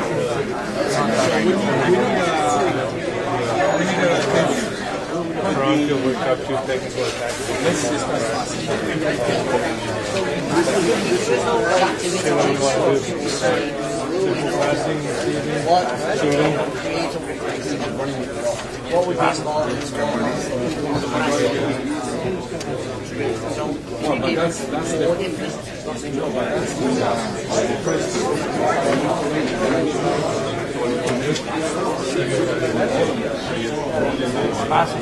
Passing.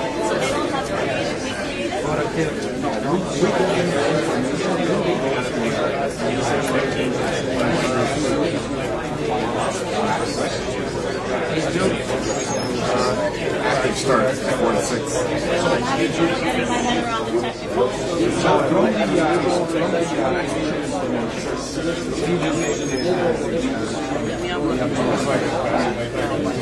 Tripling.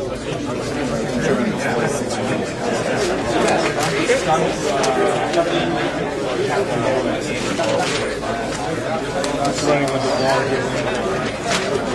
Using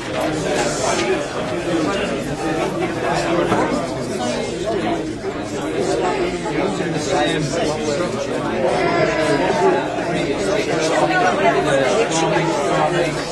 The jigsaw you give them the content first. So could we give them 4 different sessions?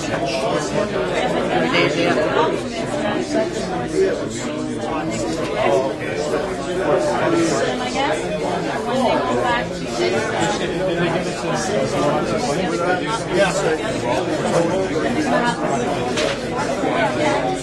That's why so they one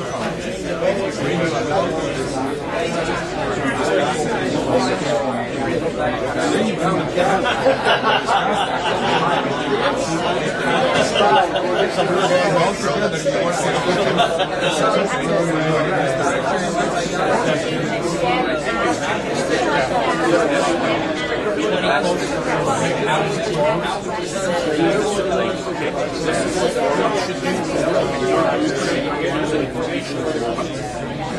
information on the technical part. Instruction matrix, the side of you guys. You guys are technical, and I will give you the links, and then all the work.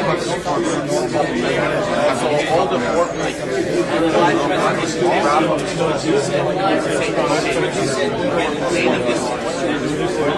can tell us what side you need, and then I would say this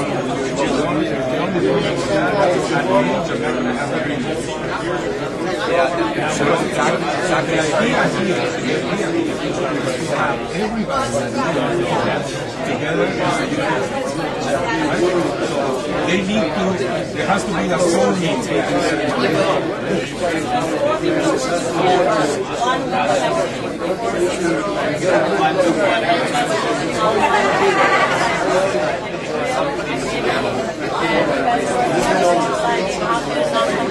Because I think I may not agree with the way you did the but when we summarize,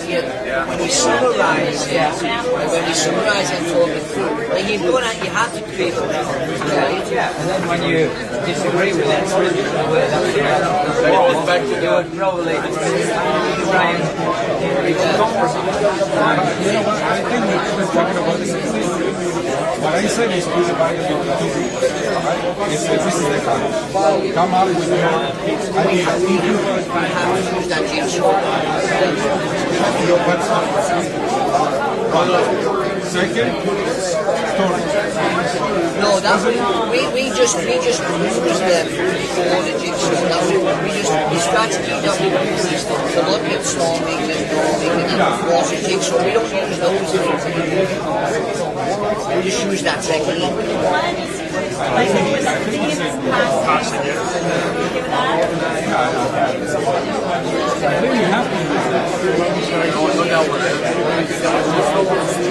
That was like the content we used for the jigsaw. Now our content has to be different than the jigsaw. So if our content is passing, warm up and passing, skill and passing, it means solution. Right? Yeah.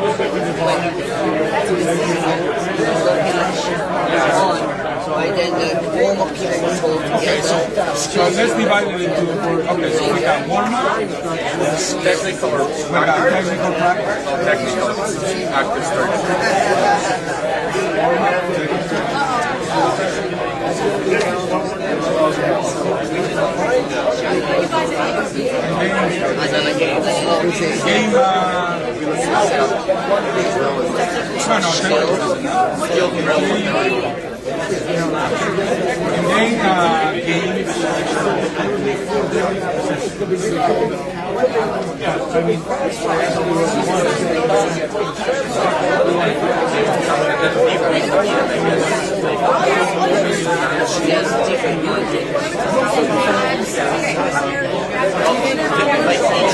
Each one, let's say there was 5 people, it would be 5 groups. Each of the 5 groups would have one person,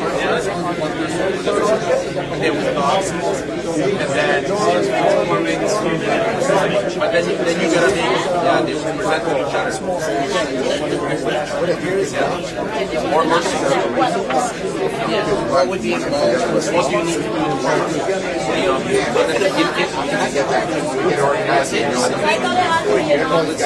No, that's the other one. That's the meeting. We're just coming up with a jigsaw.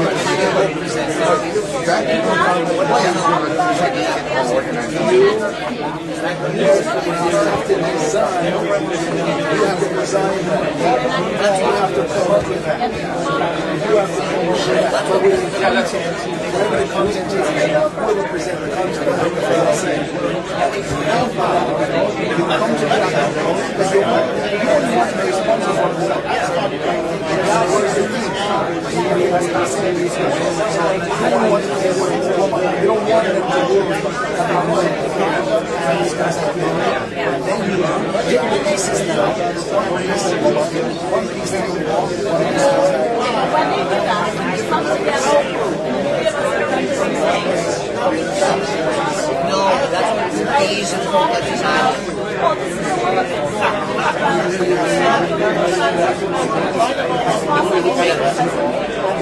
That is basically you want to Facilitator transform education will give to everybody.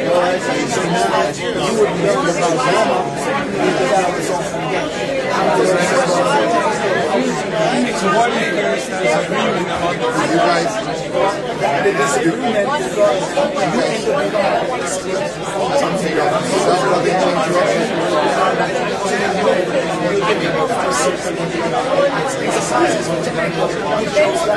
ended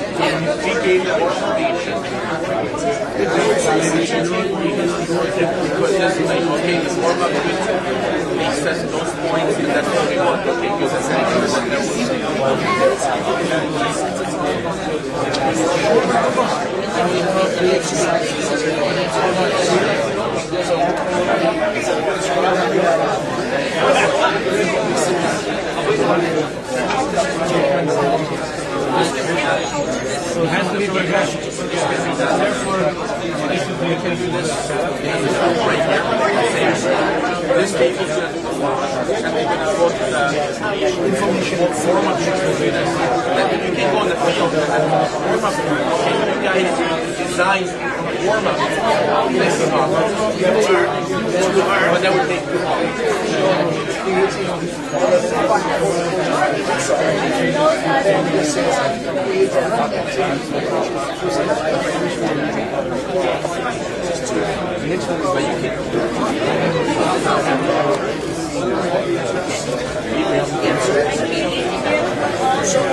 I don't think so.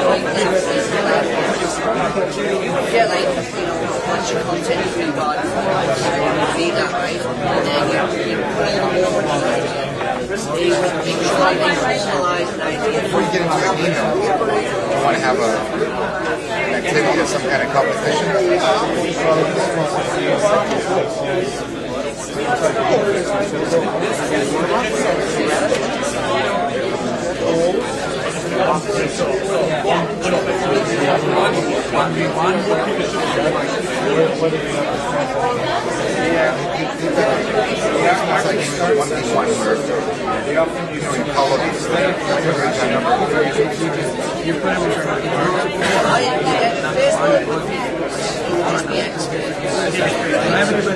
Everybody goes against each other. Oh no, you just call. You only get 6 members on each side.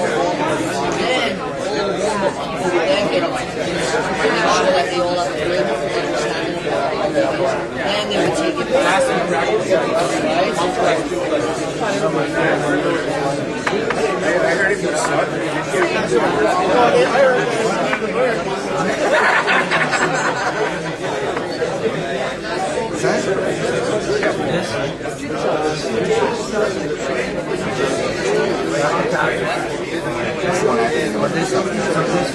shot the target, you get through the ball. Down the ball.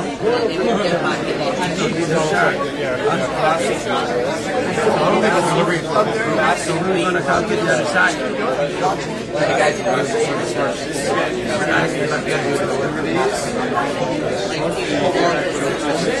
The last one.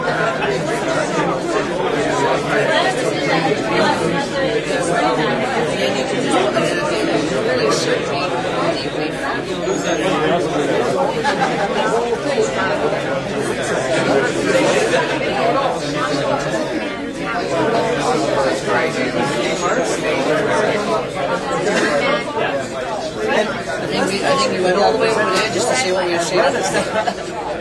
Probably a big intervention. We just kind of get this process.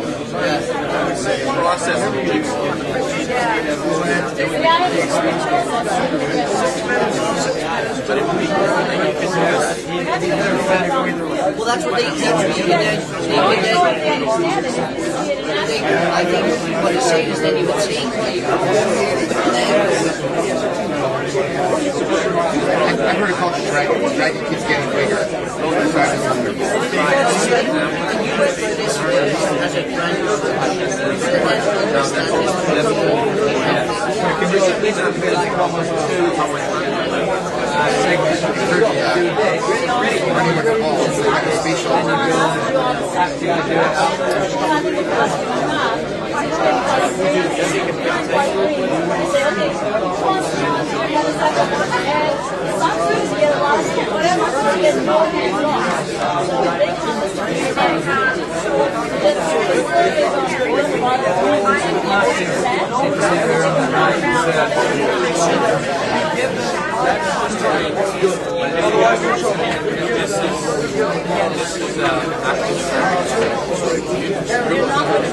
Getting 4 to 6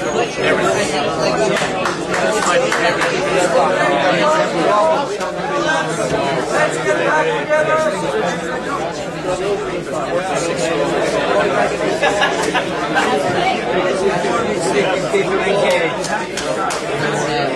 Guys, let's get back together.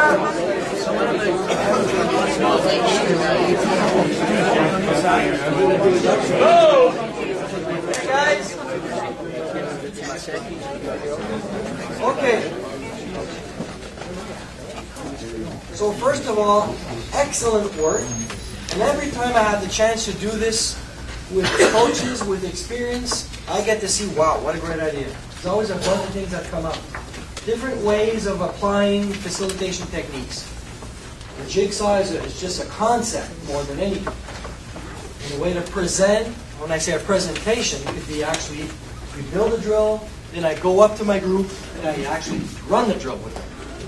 That's a presentation. So, very interesting. Time does not permit us to share this. Okay, but I may ask, so I'm going to ask whatever, some of you guys put together some information on a flip chart. I'm going to ask you guys to leave that on the table when you leave, because I'm going to gather those up, and maybe when we get together again tomorrow, I may ask 1 or 2 groups just to present what they came up with, because we have very, very good examples. But, let's keep this in mind. Doesn't matter which interactive activity we use. These are just 2 examples. We try to adapt to our own reality here. Doesn't matter what we do. We always need to think of what group of people we have in front of us. If this is coaches with some degree of experience, then we could give them less information. Give them the structure, less content. If this is active start, new parents, never coached before because there's no coaches in that area, and yes, I'll go and I'll coach. A new soccer mom, a new soccer dad. You can't just tell them, build a drill. You can still provide them with the same structure, but then think about what I've done. I've sent you to a common reading, common content.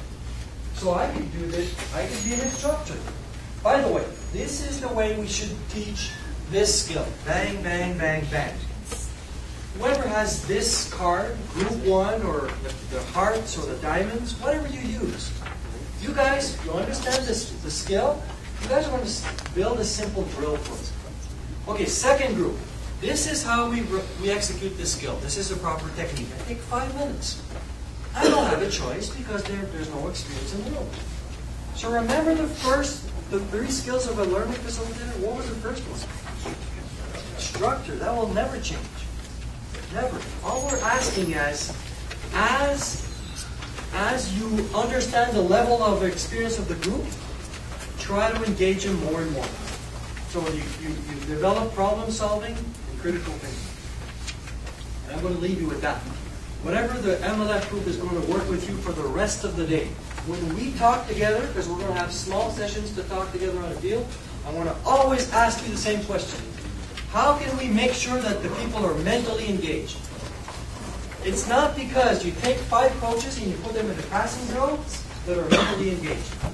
Not as a coach. You could be mentally engaged on the actual skill, but your job is to develop coaches. Okay? So that would be my assignment that I'm giving to you is that. Make sure that whatever we do this afternoon, the rest of the day, is mentally engaging people as coaches. Questions? I don't think, I'm not sure if you have the answer, but naturally if you're going to provide some content, there has to be some content, especially in the actual start. Yeah. I don't see it here, so Yes, that's where we're going for the next step. Yes, okay. Okay. So this workshop today was just about talking about facilitation. I want to thank you for your collaboration.